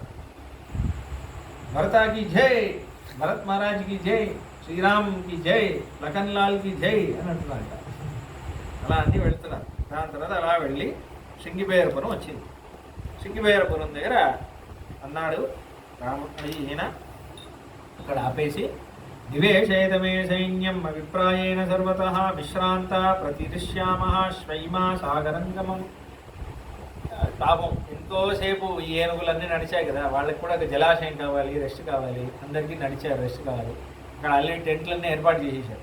వాళ్ళకి ఇది కాన్వాయ్, ఇది రెస్ట్ హౌస్, అన్నీ ఎవరెవరికి ఎలా అందరు రెస్ట్ తీసుకోండి అన్నారు. ఇంకో కారణం ఏంటి, సుమంతుడికి అంటున్నారు అందరినీ ఆగమని చెప్పి వాళ్ళు రాత్రి ఇక్కడే పడుకోవాలని చెప్పాడు. దాతం చ తావదిచ్చామి స్వర్గస్థస్థమని ఇంకో కారణం ఉంది. గంగా నది తీరాన్ని వచ్చాం కదా, ఇక్కడ మా నాన్నగారి స్వర్గస్థులైన మా నాన్నగారికి జలాంజలి ఇస్తాను విషయం అంటున్నాను. నది చూస్తే కొన్ని అనుష్ఠానాలన్నీ చేయాలి అని ఉంది. ఉపనయనం అయిన వాళ్ళకి ముఖ్యంగా ప్రతిరోజు స్నానం చేసేటప్పుడు కూడా స్నానశాటి అని ఒకటి ఉంటుంది, అది కట్టుకొని స్నానం చేయాలి.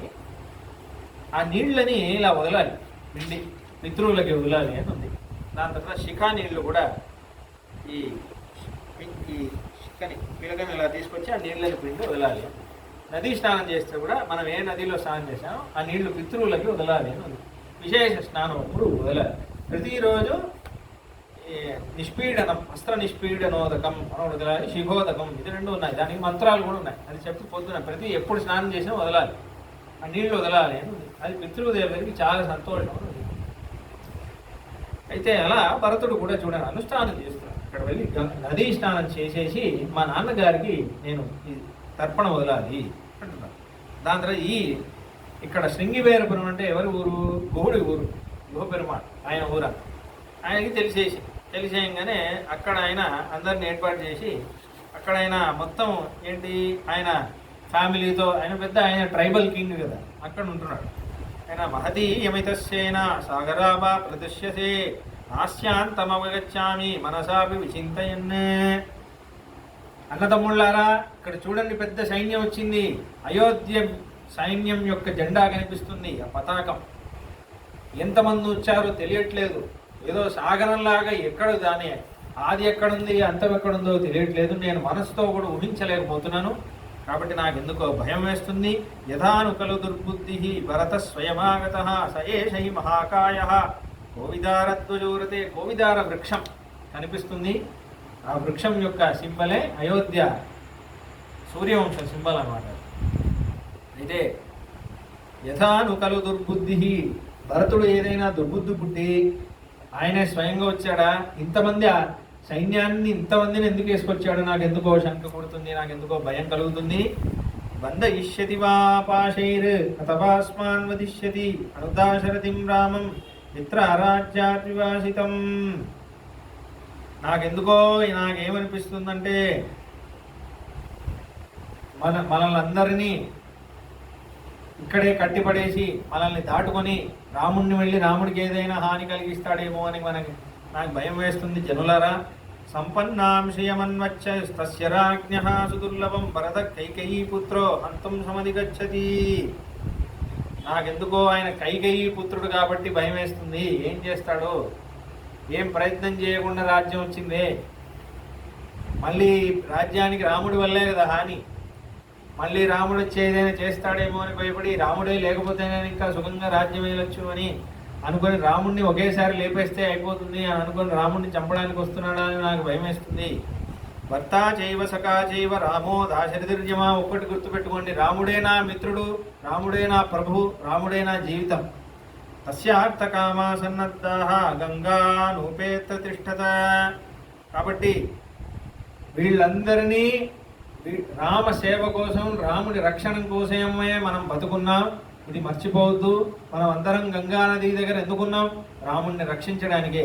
రాముడికి పనికిరాని జీవితం వ్యర్థం. కాబట్టి ఏమంటున్నాడు?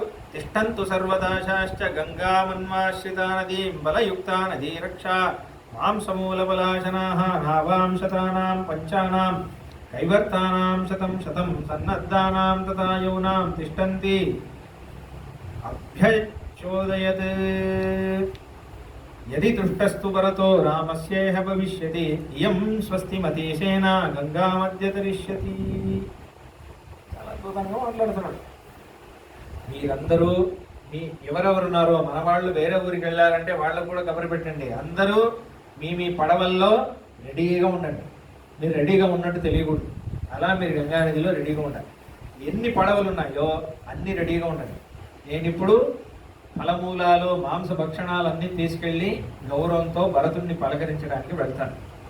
భరతుడి ఉద్దేశం ఏంటో నేను కనుక్కుంటాను. ఒకవేళ భరతుడి మనసులో తప్పు ఉద్దేశం ఉందా, నేను సిగ్నల్ ఇస్తాను, వీళ్ళందరినీ గంగానదిలోనే ముంచేయండి.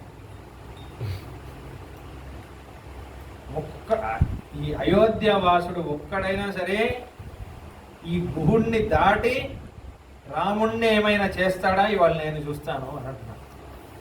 ఈ గుహుడు ఉండగా రాముడికి ఎవడు ఏ హాని చేయలేడు. నన్ను దాటి ఎవడు వెళ్తాడో నేను చూస్తాను. భరతుడు వెళ్ళగలడా నేను చూస్తాను. కానీ భరతుడు అలా చేయడేమో అనిపిస్తుంది. ఎందుకంటే రాముడి తమ్ముడు కాబట్టి, దశరథ మహారాజా పుత్రుడు కాబట్టి. భరతుడి మనస్సులో ఏముందో నేను కనుక్కుంటాను. మీరు సిద్ధంగా ఉండండి. మీ పడవల్లో మీరు సిద్ధంగా ఉండండి. జాగరూకంగా నిద్రపోకుండా అన్ని ఆహారాలు అన్ని ఏర్పాట్లన్నీ చేసుకొని చాలా అలర్ట్గా ఉండండి. ఇది మనకి యుద్ధానికి ఒక సమయం. రెడ్ అలర్ట్ అని అంటున్నాడు. అనగానే ఎంత భక్తి చూడండి. భక్తియే అలానే ఎంత భక్తి. ఒకళ్ళకి ఒక రామభక్తుడు ఇంకో రామభక్తుడిని కలుసుకునే సన్నివేశం. యాక్చువల్లీ ఈ సంభాషణే చెప్దాం అనుకున్నాను, ముందు దానికే తెలియదు. అయితే తమాయాంతం తు సంప్రేక్ష సూతపుత్ర ప్రతాపవాన్ భరతాయాశ్చ చక్షేత సమయజ్ఞో వినీతవత్. అయితే ఇలా గుహుడు ఇలా వచ్చాడు. రాగానే ఇలా సుమంత్రుడే ఇంట్రడ్యూస్ చేస్తాడు. ఏ శజ్ఞాతి సహస్రేణ స్తపతి పరివారిత కుశలో దండకారణ్యే వృద్ధో భ్రాతుశ్చతే సఖ. వృద్ధుడైన ఉన్నాడే చాలా అందంగా విషయం అంటున్నాడు. కుశలో దండకారణ్యే వృద్ధో భ్రాతుశ్చతే సఖ. ఆశ్చర్యమైన పదం భ్రాతుశ్చతే సఖ అని అంటున్నాడు. తే భ్రాతుశ్చ సఖ అని అర్థం. దానికి తే భ్రాతుశ్చ సఖ అంటే ఏంటి? తే నీ, భ్రాతుశ్చ అన్నయ్య యొక్క సఖ ఫ్రెండ్ అని అర్థం. మీ అన్నయ్య యొక్క ఫ్రెండ్ వీడు, చాలా క్లోజ్ ఫ్రెండ్. మీ అన్నయ్యని వీడే దాటించాడు. ఈయన భరద్వాజ మన శాసనం వెళ్ళి చిత్రకూటంలో వెళ్ళేటప్పుడు ఈయన ఇంత ఏర్పాటు అయితే చేశాడు. రిసీవ్ చేసుకొని ఇక్కడే ఉన్నాం, చాలా బాగా చూసుకున్నాడు, చాలా గొప్పవాడు, మీ అన్నయ్యకి ఆత్మ సమస్యగా అని ఇంట్రడ్యూస్ చేస్తాడు. కానీ తే భ్రాతుశ్చ సఖ అనలేదు, భ్రాతుశ్చ తే సఖ. నీ తమ్ముడు ఉన్నాడే గుహుడిని చూసి అంటున్నాడు. గుహుడిని చూసి ఈయన నీ భ్రాతుశ్చతే, ఈయన నీ తమ్ముడు చ సఖ. ఈయనకి నీకు తమ్ముడు, నీకు ఫ్రెండ్.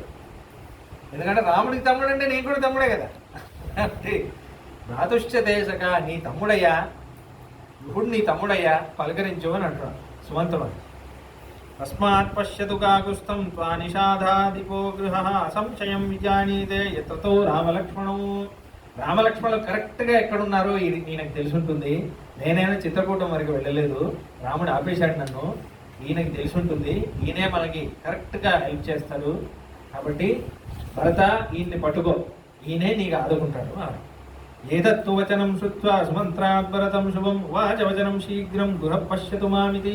అయ్యో వెంటనే గుడిని పట్టరండి అంటున్నాడు. అయితే ఈ భరతుడి క్యానోపీ ఉంది కదా, దాని లోపల గుడు వస్తున్నాడు మాంసభక్షాన్ని తీసుకొని, చాలా అందంగా వస్తున్నాడు. రాగానే చాలా ఘటుశ్చైవ దేశోయం వంచితాశ్చాపితే వయం నివేదయామితే సర్వం స్వకేదాశగృహే వసా. అయ్యా ఏంటండి ఇది, మీరు మమ్మల్ని మోసం చేసేసారే అని అంటున్నారు గుహుడు. చాలా చమత్కారంలో విషయం అంటారు. మీరు మమ్మల్ని మోసం చేసేసారే, మీరు వస్తున్నట్టు కబరే పెట్టకుండా మోసం చేసేసారే. ఎందుకంటే మీరు వస్తున్నట్టు కబరు పెట్టుంటే మేమే అన్నీ ఎంత తయారీ అంతా చేసేవాళ్ళం, ఏది చేయలేదు. అయ్యో మీరు సూర్యవంశం మహారాజా, మీరు వస్తుంటే మేమేం తయారీ చేయకుండా ఏం ప్రిపరేషన్స్ ఏం చేయలేదు, మీకు ఇంకా బాగా ఏర్పాటు చేసేవాళ్ళమే. ఇది మా ఊరు కదా, కాబట్టి ఈ తొందరలో దొరికింది, కాబట్టి మిమ్మల్ని స్వాగతించడం చాలా మేము మీ సేవలోనే ఉన్నాం, ఇది తీసుకోండి. ఈ దాసుడికి ఏం కైంకర్యం ఉందో చెప్పండి. ఆశాంశేశ్వాసితాసేన వత్సయేన విభావరి మర్చితో విదైకామై సుసైన్యో గమిష్యసి. మీ అందరి సైన్యంలో అందరికీ ఏమేం కావాలో అన్నీ కూడా ఏర్పాటు చేస్తాను. చెప్పండి, అందరికీ ఆకలికి నేను ఏర్పాటు చేస్తాను, మాకు సేవ భాగ్యం ఇవ్వండి. చాలా పెద్ద విషయం ఇది. ఎందుకంటే అయోధ్య అనేది ఎంత పెద్ద రాజ్యం, చాలా తక్కువ. ఒక సర్పంచ్ లాగా వీడు, అయినా ప్రెసిడెంట్ కదా. ఇదే ఆ సంకల్పం చూడండి, అందరికీ నేను ఆహారం పెట్టాను. అది చూసి భరతుడు నవ్వుతున్నాడు. అంటే ఆనందంగా ఆ ఇష్టం, ఆశ చూడండి ఎంత పెద్దగా ఉంది. రాముడి ప్రజలు కదా, రాముడి ప్రజలందరికీ నేను సేవ చేయాలి అనుకుంటున్నాడు. చూసేసి భరతుడు చాలా అందంగా మాట్లాడుతున్నాడు. ఊర్జిత కలుతే కామః కృతో మమ గురో సఖే యోమే త్వాం ఈదృశీం సేనాం అభ్యర్చయితుమిచ్చతి. నువ్వు నా గురు, మా అన్నయ్య ఉన్నాడే నాకు గురువు, నా ప్రభు, ఆయన సఖావ నువ్వు. ఎంత ఆనందం అయ్యా నిన్ను చూడడం, ఎంత పెద్ద ఇచ్చ అయ్యానిది. ఇంత పెద్ద సైన్యానికి అందరికీ ఆతిథ్యం ఇవ్వాలి, అందరికీ అన్న సమారాధన చెయ్యాలి అనుకుంటున్నావే. ఈ పెద్ద కోరిక ఉందే, ఈ కోరికే చాల్సం, ఇంకేమవుతు. ఇంత పెద్ద కోరిక ఉన్నావే, అది తీరిపోయినట్టు అనుకో. అనుకో ఇంత మంచి మాట అన్నావు కదా, అదే చాలు, ఇంకేమవుతుంది. ఎందుకంటే పాపం ఆయన ఎందుకు ఇబ్బంది పెట్టడం, వెళ్ళేసి. కాబట్టి అలా ఇప్పుడు కూడా ఉన్నారు వాళ్ళు. ఇప్పుడు కూడా మన శ్రీమద్ అరగేశ్వర స్వామి, అహోబిలవటం స్వామి, జిఎస్ స్వామి, ముక్తినాథ్ యాత్రలు ఉన్నారు కదా, డైలీ అప్డేట్ వస్తుంది. ఉత్తర భారతంలో వాళ్ళందరూ, అంటే మన స్వాములు వెళ్ళాలంటే బావి ఉండాలి, ఖచ్చితంగా వసతులన్నీ ఉండాలి. వాళ్ళందరూ ఎట్లా, వాళ్ళ నిష్ట ఏంటంటే ఇదే మనం నేర్చుకోవాలి. దక్షిణ భారతంలో మనకి ఆతిథ్యం ఇవ్వడంలో కొంచెం మనం వెనక ముందు అవుతాం, తడబడతాం కొంచెం. వాళ్ళు అలాగే ఇవ్వలేము మనం. వాళ్ళందరూ పైలట్ టూర్ చేసేటప్పుడు మా గురువు గారు అన్నారు, అరే స్వామీజీ ఆ रहे तो हम हमारे घर ఖాళీ करके देंगे అన్నారు. మేము మా ఇల్లు ఖాళీ చేసి ఇస్తాం, మా ఇంట్లో ఉండమని చెప్పి. మేము రోడ్లో పడుకుంటాం. అటువంటి ఇష్టపడడం. వాళ్ళు వస్తే రాని అట్లా వీడు ఎవడో, వీడి పూర్వీకం ఏంటో, వీడి పుట్టు పూర్వోత్తరం ఏంటో, ఇవన్నీ చూస్తాం. వీడిని నమ్మచ్చో లేదో అని చూస్తాం. కాబట్టి అలా అంటున్నాడు. కతరేణ గమిష్య. అయితే దాని తర్వాత అబ్రవీత్ భరత శ్రీమాన్ పంథానం దర్శయన్ పునః. శ్రీమంతుడైన భరతుడు చాలా ఆదరణతో గుహుడు దగ్గర ఇలా మాట్లాడుతున్నాడు. కతరేణ గమిష్యామి భరద్వాజాశ్రమం యత గహనోయం వృషం దేశో గంగానూపో దురత్యయ. ఇక్కడ ఇన్ని దారులు ఉన్నాయి. గుహ ఏ దారి వెళ్తుంది? భరద్వాజాశ్రమం నుంచే రాముడు మా అన్నయ్య వెళ్ళాడని నేను తెలుసుకున్నాను. ఏ దారి వెళ్తుంది? ఇంతమందిని తీసుకెళ్ళాలి, ఎలా తీసుకెళ్ళగలం, ఎలా వెళ్ళగలం, నాకు కొంచెం చెప్పవా అని అడుగుతున్నప్పుడు అది వినగానే భరతుడు ఇలా చేతులు జోడించుకుని గహన గోచర ఇలా చెబుతున్నాడు. దాశాస్త్వమనుగమిష్యంతి దేశజ్ఞాస్సు సమాహితాః అహం చానుగమిష్యామి రాజపుత్ర మహాబల. మీకేం టెన్షన్ లేదండి, నేను తీసుకెళ్తాను, మీతో పాటు నేను కూడా వస్తాను. రాముడు దగ్గర వరకు నేను వచ్చి మీకు దారి చూపిస్తాను. మీరేం టెన్షన్ పడకండి. నేను పక్కన వస్తే మీకేం ఇలా వెళ్ళాలి అలా వెళ్ళాలి ఏం ఎందుకు, మీరు రూట్ తెలుసుకునే అవసరమే లేదే. నేను తీసుకెళ్తాను మిమ్మల్ని, మీరు రూట్ గురించి మీకు ఎందుకు, నేను తీసుకెళ్తాను. సరే ఆ సంగతి తర్వాత నాకు ఒక విషయం చెప్పండి అని చెప్తున్నాడు. వచ్చిన్న దుష్టో వ్రజసి రామస్యాక్లిష్టకర్మణ ఇయం తే మహతీ సేన శంకాం జనయతి మమే తమేవం. ఒకే శ్లోకం అన్నారు. అచ్చిన్న దుష్టో వ్రజసి. నాకు ఒక విషయం చెప్పండి. రాముడు అక్లిష్ట కర్మణ, మీ అన్నయ్య ఉన్నాడే చాలా పరాక్రముడు, చాలా ధర్మాత్ముడు. నాన్నని సత్యపరాక్రముడుగా చేయడం కోసం వనవాసం వెళ్ళినప్పుడు ఒక మహాపురుషోత్తముడు. మీరు మంచి ఉద్దేశంతోనే వెళ్తున్నారు కదా అన్నయ్య దగ్గర. ఎందుకంటే ఇంత మహతీ సేన, ఇంత పెద్ద సైన్యం చూస్తుంటే నాకు కొంచెం భయం వేస్తుంది, కొంచెం శంక పుడుతోంది, ఏమనుకోవద్దు, మీ ఉద్దేశం మంచిదే కదా అని అంటున్నారు. చాలా జాగ్రత్తగా మాట్లాడాడు పాపం. అప్పుడు భరతుడికి ఎలా ఉంటుంది మీరు ఆలోచించండి. వీడెవడో ఒకడు పడవలు నడుపుకునే పల్లెవాడు, వీడు భరతుడి క్యారెక్టర్ని క్వశ్చన్ చేస్తున్నాడు. అందరూ ఎవరు అర్థం చేసుకునే వాళ్ళే, భరతుడికి పాపం అందరూ ఇలాంటి వాళ్ళే తగులుతారు. స్టార్టింగ్ నుంచి చూడండి. దశరథుడు అర్థం చేసుకోలేదు, దశరథుడు కూడా అర్థం చేసుకోలేదు. అందుకే భరతుడు రావద్దు అన్న. రాముడి పట్టాభిషేకానికి భరతుడు రావద్దు అని రాముడి దగ్గర అంటున్నాడు కదా. దాని తర్వాత కైకేయి కూడా అర్థం చేసుకోడు. అర్థం చేసుకుంటే ఇలా ఎందుకు వరం అడుగుతుంది. కౌశల్య అర్థం చేసుకోడు, నీదే రాజ్యం బాగేలు అని. వశిష్ఠుడు అర్థం చేసుకోలేదు, ప్రజలు అర్థం చేసుకోలేదు. ఇప్పుడు వీడు కూడా, వీళ్ళంటే అయోధ్య వాళ్ళు, వీళ్ళు అనొచ్చు హక్కు, వీడు కూడా అంటున్నాడు. చూడండి, అందరూ అంటారు, సీతమ్మ కూడా అంటుంది. రాముడు తప్ప ఎవరు అర్థం చేసుకోండి. భరతుడు, రాముడు, శత్రుఘ్నుడు, వీళ్ళిద్దరే అర్థం చేసుకున్నారు. ఇదే ఇప్పుడు భరతుడు నొప్పే కదా. మీ గురించి ఒక రూమర్ వచ్చిందండి.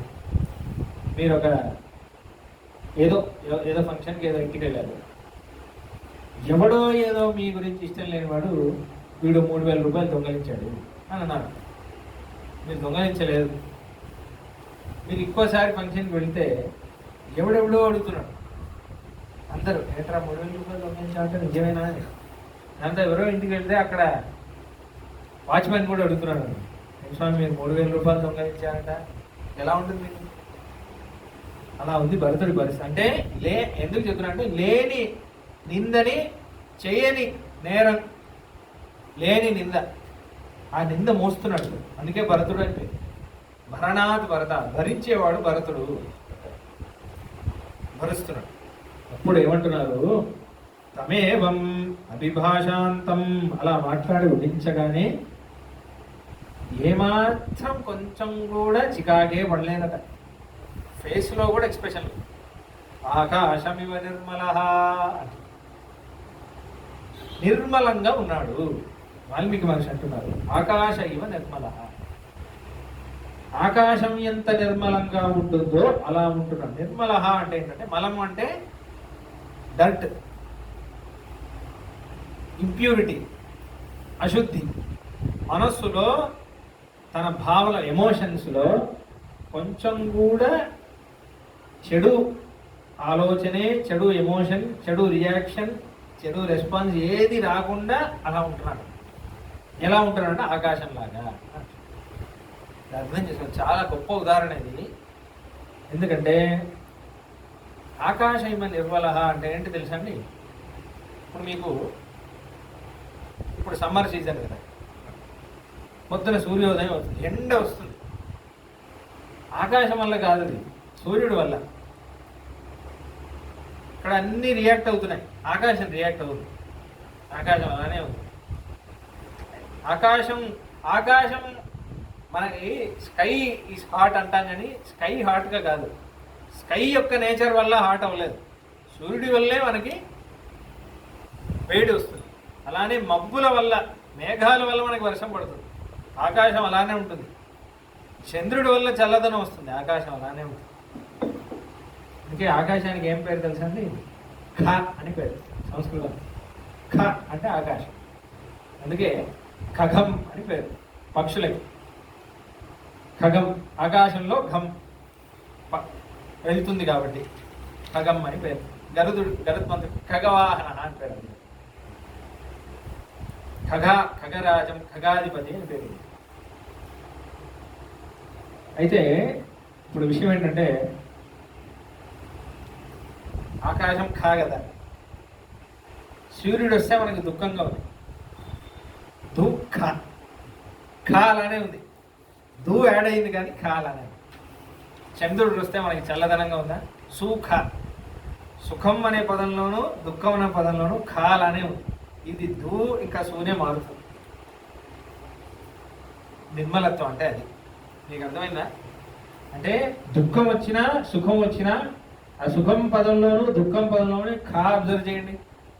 దుఃఖంలోనూ ఖా ఉంది, సుఖంలోనూ ఖా ఉంది. అది మారకుండా అలానే ఉందా? ఈ దూసునే మారుతుంది కదా. అదే ఆకాశం యొక్క క్యారెక్టర్. కాబట్టి అలా ఉంటున్నాడు భరతుడు. అంటే ఏంటి? గుహుడు భరతాను ఎంత గొప్పవాడివి అని ఇప్పుడు అంటాడు. అయినా ఆయన ఏమి నెత్తికెక్కదు ఆయనకి. ఆయన ఏం పెద్ద విర్రవీయగలడు. అలానే దానివల్ల ఈగో పెంచేసుకొని అలా అవడు. ఎవరైనా నింద మోస్తే కూడా అలా అవడు, అలానే ఉంటాడు. ఇది వైష్ణవ స్థితి. ఇది చాలా గొప్ప వైష్ణవ స్థితి. అలానే ఉండాలి. ఒకళ్ళు పొగిడితే పొంగిపోవడం, పొగడకపోయి తిడితే వాళ్ళ గురించి ఇదిగా అనుకోవడం, మనం అందరం ఇలా అవుతుంటాం. ఎప్పుడు మనల్ని పొగిడేవాడు సడన్గా పొగడలేదు అనుకోండి, అంతే వీడికి కొంచెం ఎక్కువైపోయింది అని మనమే ఒక కారణం యాడ్ చేస్తాం కదా. అప్పుడే పాపం వాడికి శాలరీ పెరుగుతుంది. వీడికి శాలరీ పెరిగిందని ఒకరు నాతో మాట్లాడట్లేదు.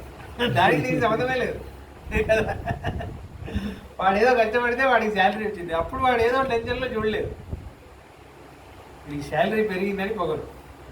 వాడికి శాలరీ పెరిగితే నీతో ఎందుకు మాట్లాడుకుంటూ కదా. దానికి దీనికి సంబంధమే లేదు. అలా మనం చేసేస్తాం. వీడికి పెళ్ళి అయిపోయిందని కొంచెం ఎక్కువ చేస్తున్నాడు, అలా మనమే ఊహించేసుకుంటాం. అలానే పొగిడితే, మనల్ని ఒకడు పొగిడారనుకోండి, వాళ్ళతోనే మనం ఎక్కువ మాట్లాడతాం. ఎందుకంటే ఇంకా కొంచెం పొగడితలు వినాలి అని మనకి లోపల ఉంది, మనం ఒప్పుకోం. కానీ ఈయన నాకు ఫ్యాన్ అని మనమే అంటాం. నేనంటే ఆయనకి చాలా ఇష్టం కదా. ఇది మన నేచర్. ఇది వైష్ణవ స్థితి కాదు. భరతుడులా ఉంటాయి. భరతుడు చూడండి, ఇంత నింద, గుహుడు లాంటి వాడు, ఇంత తుచ్చమైన వాడు చెప్పొచ్చు, ఇంత తుచ్చమైన వాడు గుహుడు ఎక్కడా, భరతుడు ఎక్కడా? గుహుడు లాంటి వాడు నిందిస్తుంటే భరతుడు ఎలా ఉంటాడు? నిజంగా చేసిన వాడైనా సరే, ఇవాళ రేపు చెప్తున్నాడు, నిజంగా చేసిన వాడైనా సరే నువ్వేంట్రా నాకు చెప్పడం, నువ్వెక్కడ నేనెక్కడ అంటాడు. ఆఫ్టర్ ఆల్ గాడివి అలా ఏదో ఒకటి అంటారు. నిజంగా చేస్తే కూడా ఏంట్రా నువ్వు కూడా నాకు చెప్తున్నావా? భరతుడు చూడండి ఎలా ఉంటుంది. విష్ణు స్థితి ఆకాశంగా నిర్మల. పొగిడినా కూడా ఎక్కకూడదు. ఇంకోటి ఏంటంటే, ఇది ఎలా వస్తుంది అంటే, ఇది జరిగింది నా వల్ల కాదు, నా రాముడి కృప వల్ల ఇది జరిగింది అనేది గుర్తుపెట్టుకోవాలి. అప్పుడే మీకు నెత్తికెక్కదు. ఇప్పుడు నేను వీధిలో నడుస్తున్నాను అనుకోండి, అందరూ మొక్కుతారు, నమస్తే మంత్రులు గారు అంటారు. ఆహా చూసారా నాకు ఎంత పెద్ద గౌరవం. నా మీద కాదు గౌరవం, ఈ బొట్టు తీసేశానంటే లేదు, ఏం లేదు, జీరో. అంటే ఆయన కృప వల్ల, ఆయన వల్లే నాకు ఐడెంటిఫికేషన్ కాబట్టి నాకు వస్తుంది. అవునా కదా? ఈయన కృష్ణ భక్తుడు, కృష్ణుడి గుడిలో చేస్తాడు కాబట్టి వస్తుంది, లేకపోతే రాదు. అర్థమైందా? కాబట్టి ఏదైనా సరే ఇది అని కాదు, భగవంతుడి కృప వల్ల వచ్చింది, నా వల్ల కాదు. ఎందుకంటే భరతుడే చెప్తాడు ఇది ఎందుకు అనేది చెప్తాడు. ఒక రీజన్ చెప్తాడు. ఇక్కడే చెప్తాడా, తర్వాత ఎక్కడో చెప్తాడు, చాలా అందంగా చెప్తాడు. నెక్స్ట్ సర్గలోనే ఎక్కడో చెప్తాడు అనుకుంటా. ఏం చెప్తాడంటే, మన అయోధ్య రాజ్యం అనేది రాముడి వల్లే, రాముడే ఏలుతున్నాడు. నెక్స్ట్ సర్గలో వనంలో ఉంటున్నాడు కాబట్టి రాముడు ఏలట్లేదు అనుకోవద్దు. రాముడి తపస్సు వల్లే అయోధ్య సురక్షితంగా ఉంది. దానికి భరతుడు చాలా ఒక మంచి రీజన్ కూడా చెప్తాడు లాజికల్గా. నా వల్ల నేనేదో రాజు అవుతానని కాదు, రాముడే వెళ్తున్నాడు. ఎలా చెప్పనా, రాముడు వెళ్ళిపోయాడని ఎవరు సరిగ్గా పనిచేయట్లేదు, అందరూ వీక్గా ఉన్నారు. డోర్ మూయాల్సిన వాడు కూడా అయోధ్య బార్డర్ గేట్ మూయట్లేదు. ఏనుగులు అందరూ ఫ్రీగా తిరుగుతున్నాయి, ఆహారం తినట్లేదు, ఎవడు సైనికులు సరిగ్గా పనిచేయట్లేదు, ఎవరికి కార్యం మీద దృష్టి లేదు. అయినా ఒక్క దొంగ రాలేదే. పక్క రాజ్యం వాడు యుద్ధం ప్రకటించలేదే ఇన్వైట్ చేయాలని. ఒక్క విపత్తు రాలేదు, ఒక ఆపత్తు రాలేదు, ఎవరు చనిపోలేదు, ఒక ఫైర్ యాక్సిడెంట్ అవ్వలేదు. ఎవరు శ్రద్ధ లేకుండానే పనిచేస్తున్నారే. కానీ అన్ని పనులు ఎలా జరుగుతున్నాయి? రాముడి తపస్సు రాముడే కాపాడుతున్నాడు. రాముడి రాజ్యం కాబట్టే రాముడి వనంలో ఉన్న రాముడే కాపాడుతున్నాడు అంటున్నాడు. నేను కాపాడట్లేదు, ఇది తెలుసుకోవాలి మీరు. చూడండి, అదే స్థితి, ఆ స్థితిలో ఉన్నాడు భరతుడు. ఇది మనం ఉండాలి ఆ స్థితిలో.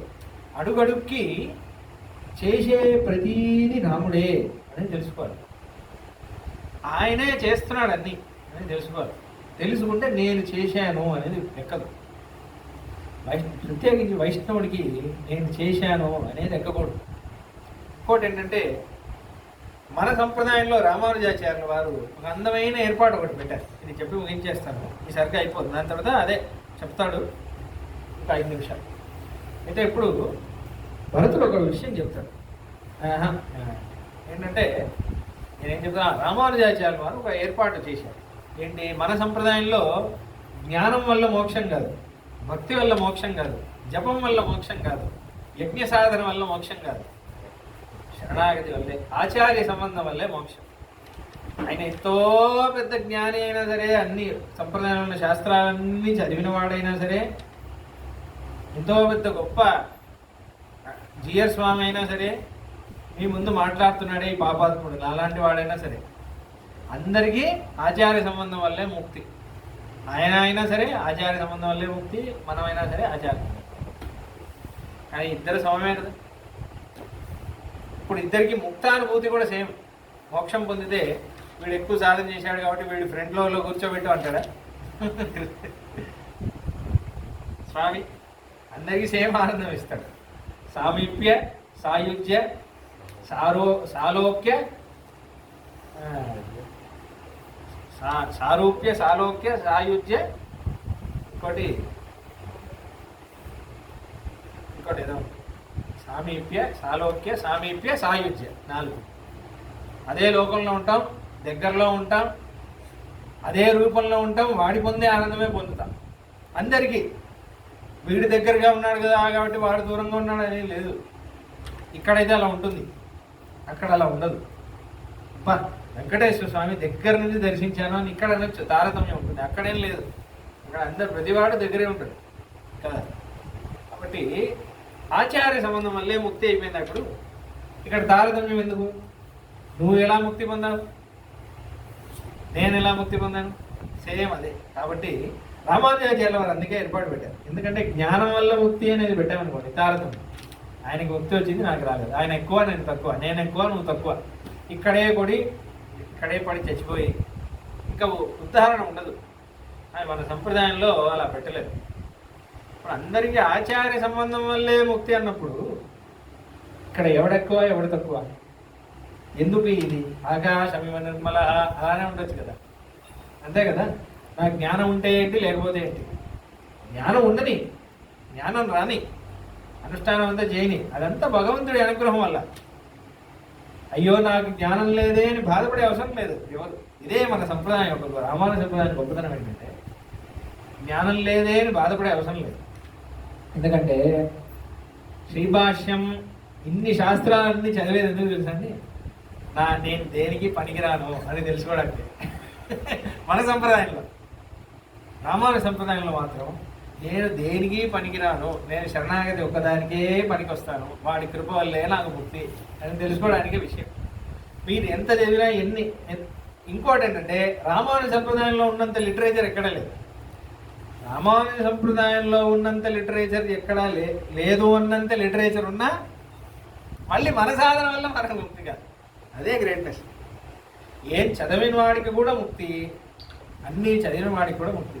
ఎలా? ఎందుకంటే ఆచార సంబంధం వల్ల. మన మొగం చూసి ముక్తి ఇవ్వట్లేదు కదా, ఆచార సంబంధం ఉండడం వల్ల.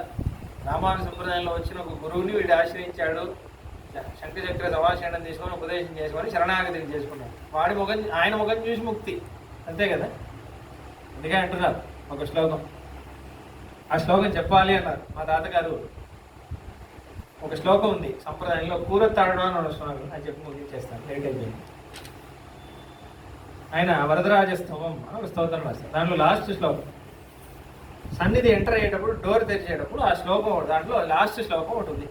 ఆ శ్లోకం చెప్పమని మా తాతగారు చెప్పారు, పెద్దడు. అయితే నేను మన పిల్లలకి నేర్పించేటప్పుడు అది బుక్స్లో లేదు, ఏ బుక్లో లేదు ఆ శ్లోకం.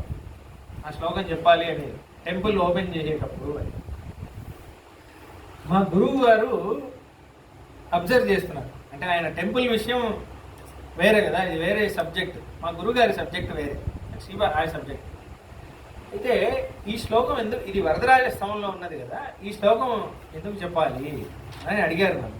నువ్వు నేర్పిస్తున్నావే, అదేం శ్లోకం అంటే, రామానుజాంగ్రి చరణోస్మి కులప్రదీప వాసీత్సయామునమునే సచనాతవంశ వంశపరాంకుజమునే సచసోపి దేవ్యాః దాసస్తమీతి వరదాస్మ తవేక్షణీయ అను శ్లోకం.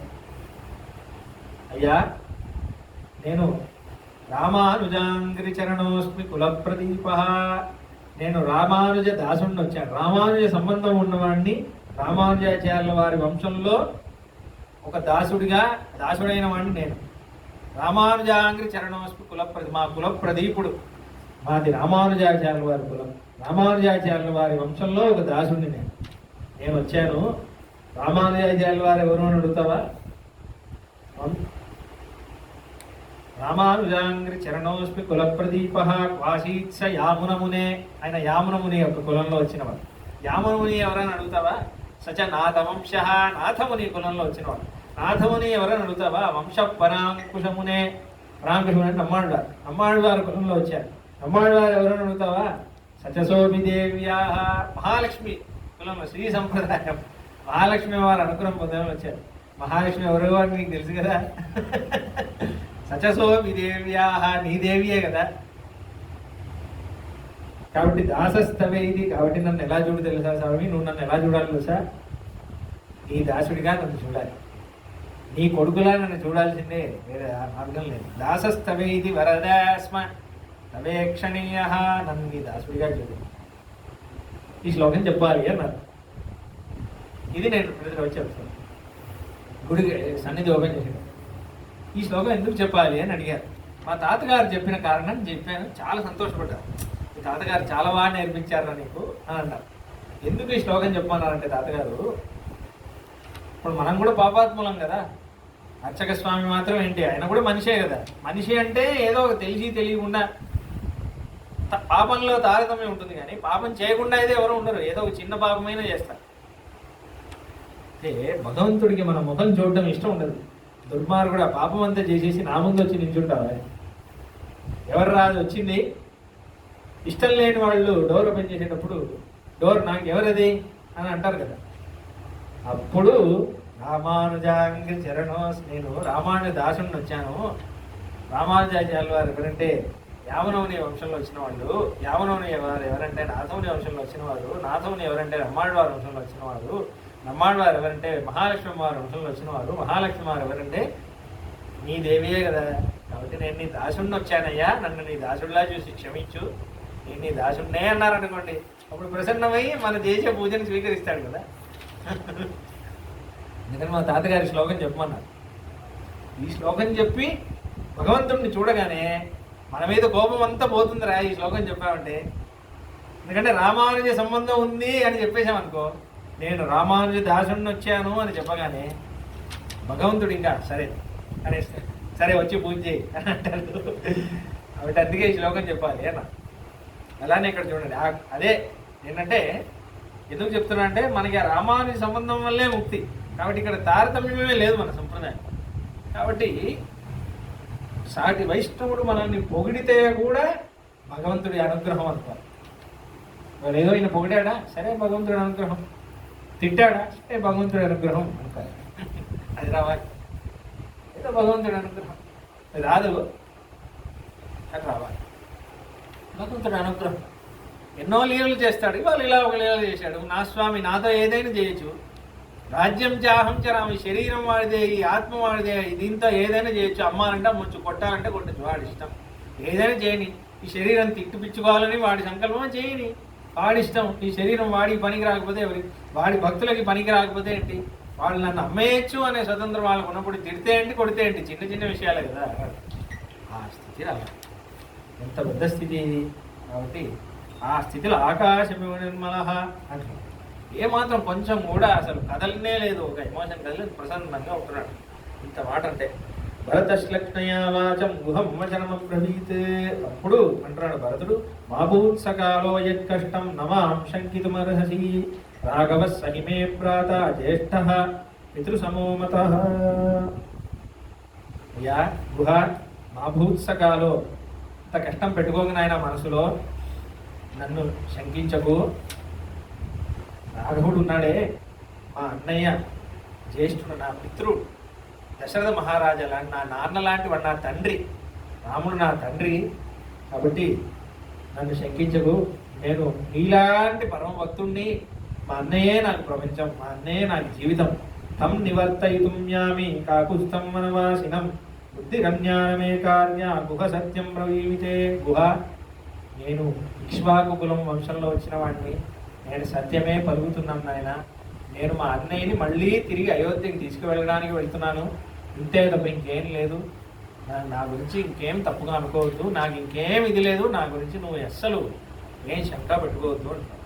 అలా అనగానే, అలా వినగానే ఇలా గుహుడు అంటున్నాడు, ధన్వస్త్వంజ త్వయాతుల్యం పశ్యామి జగతీతలే అయత్నాదాగతం రాజ్యం యస్త్వం త్యక్తుమేచ్ఛసి.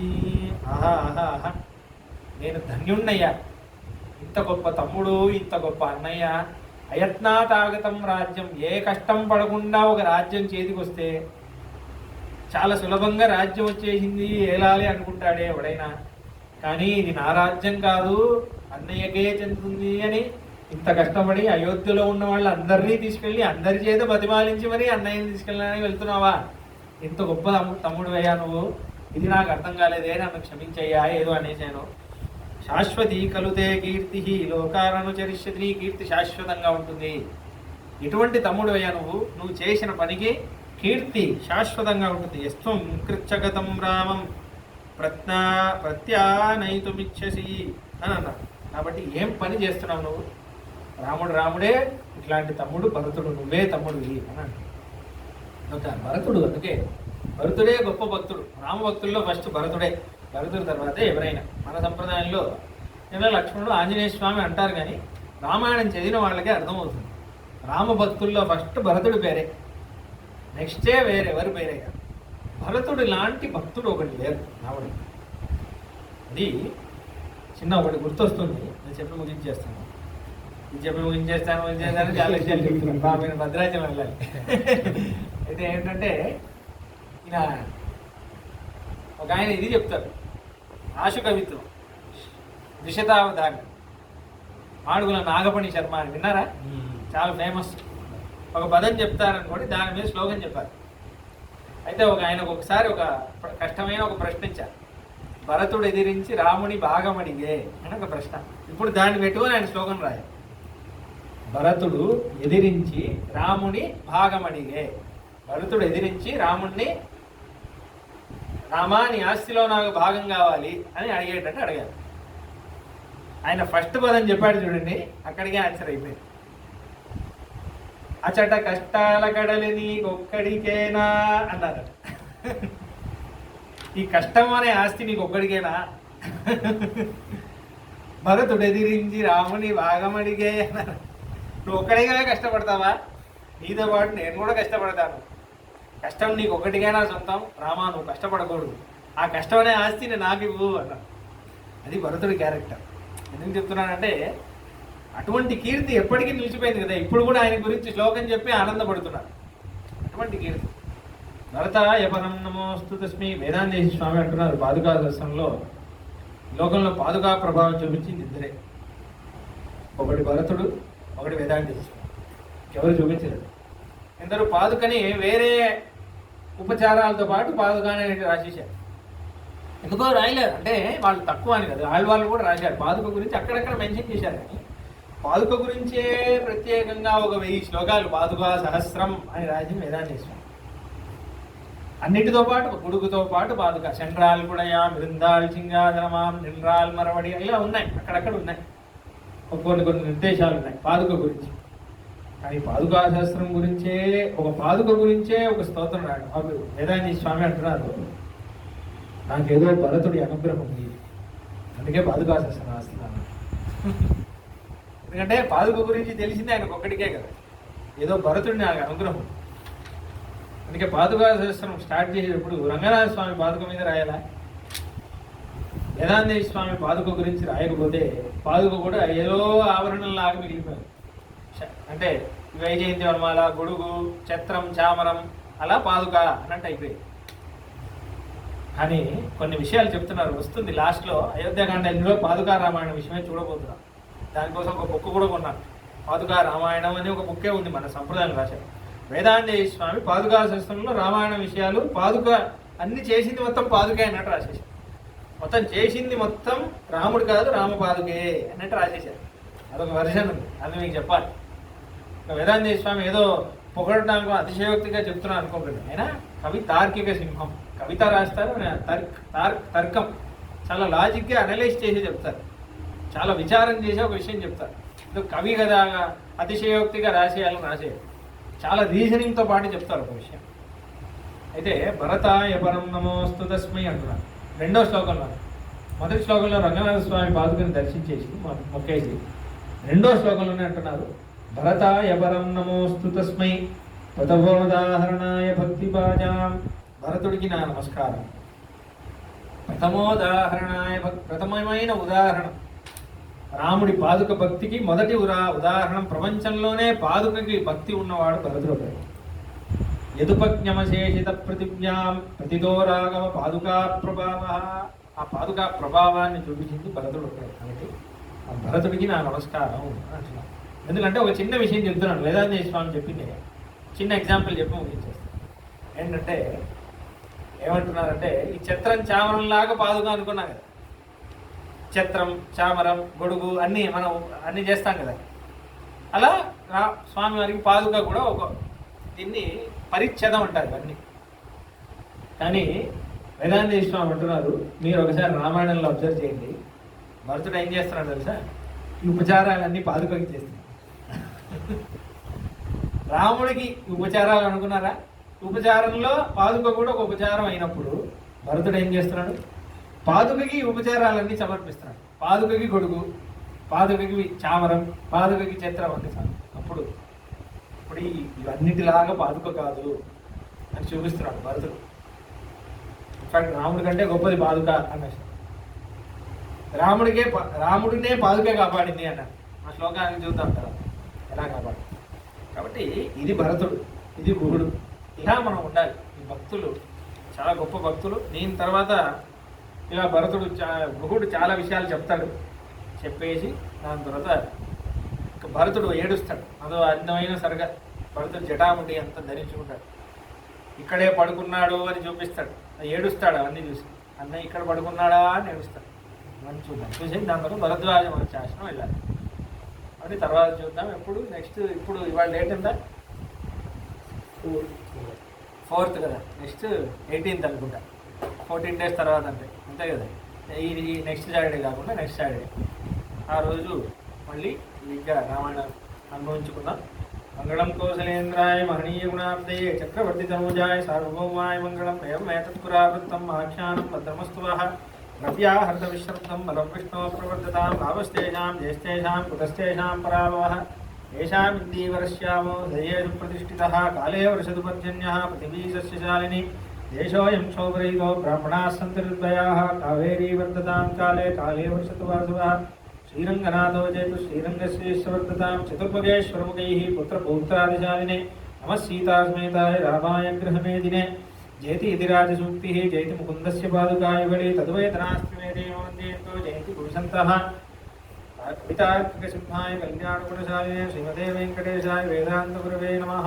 स्वस्ति प्रजाभ्यः परिपालयन्तां न्यायेन मार्गेण महिमहीषाः गोब्राह्मणेभ्यः शुभमस्तु नित्यं लोकाः समस्ताः सुखिनो भवन्तु। जय श्रीराम। जय श्रीराम।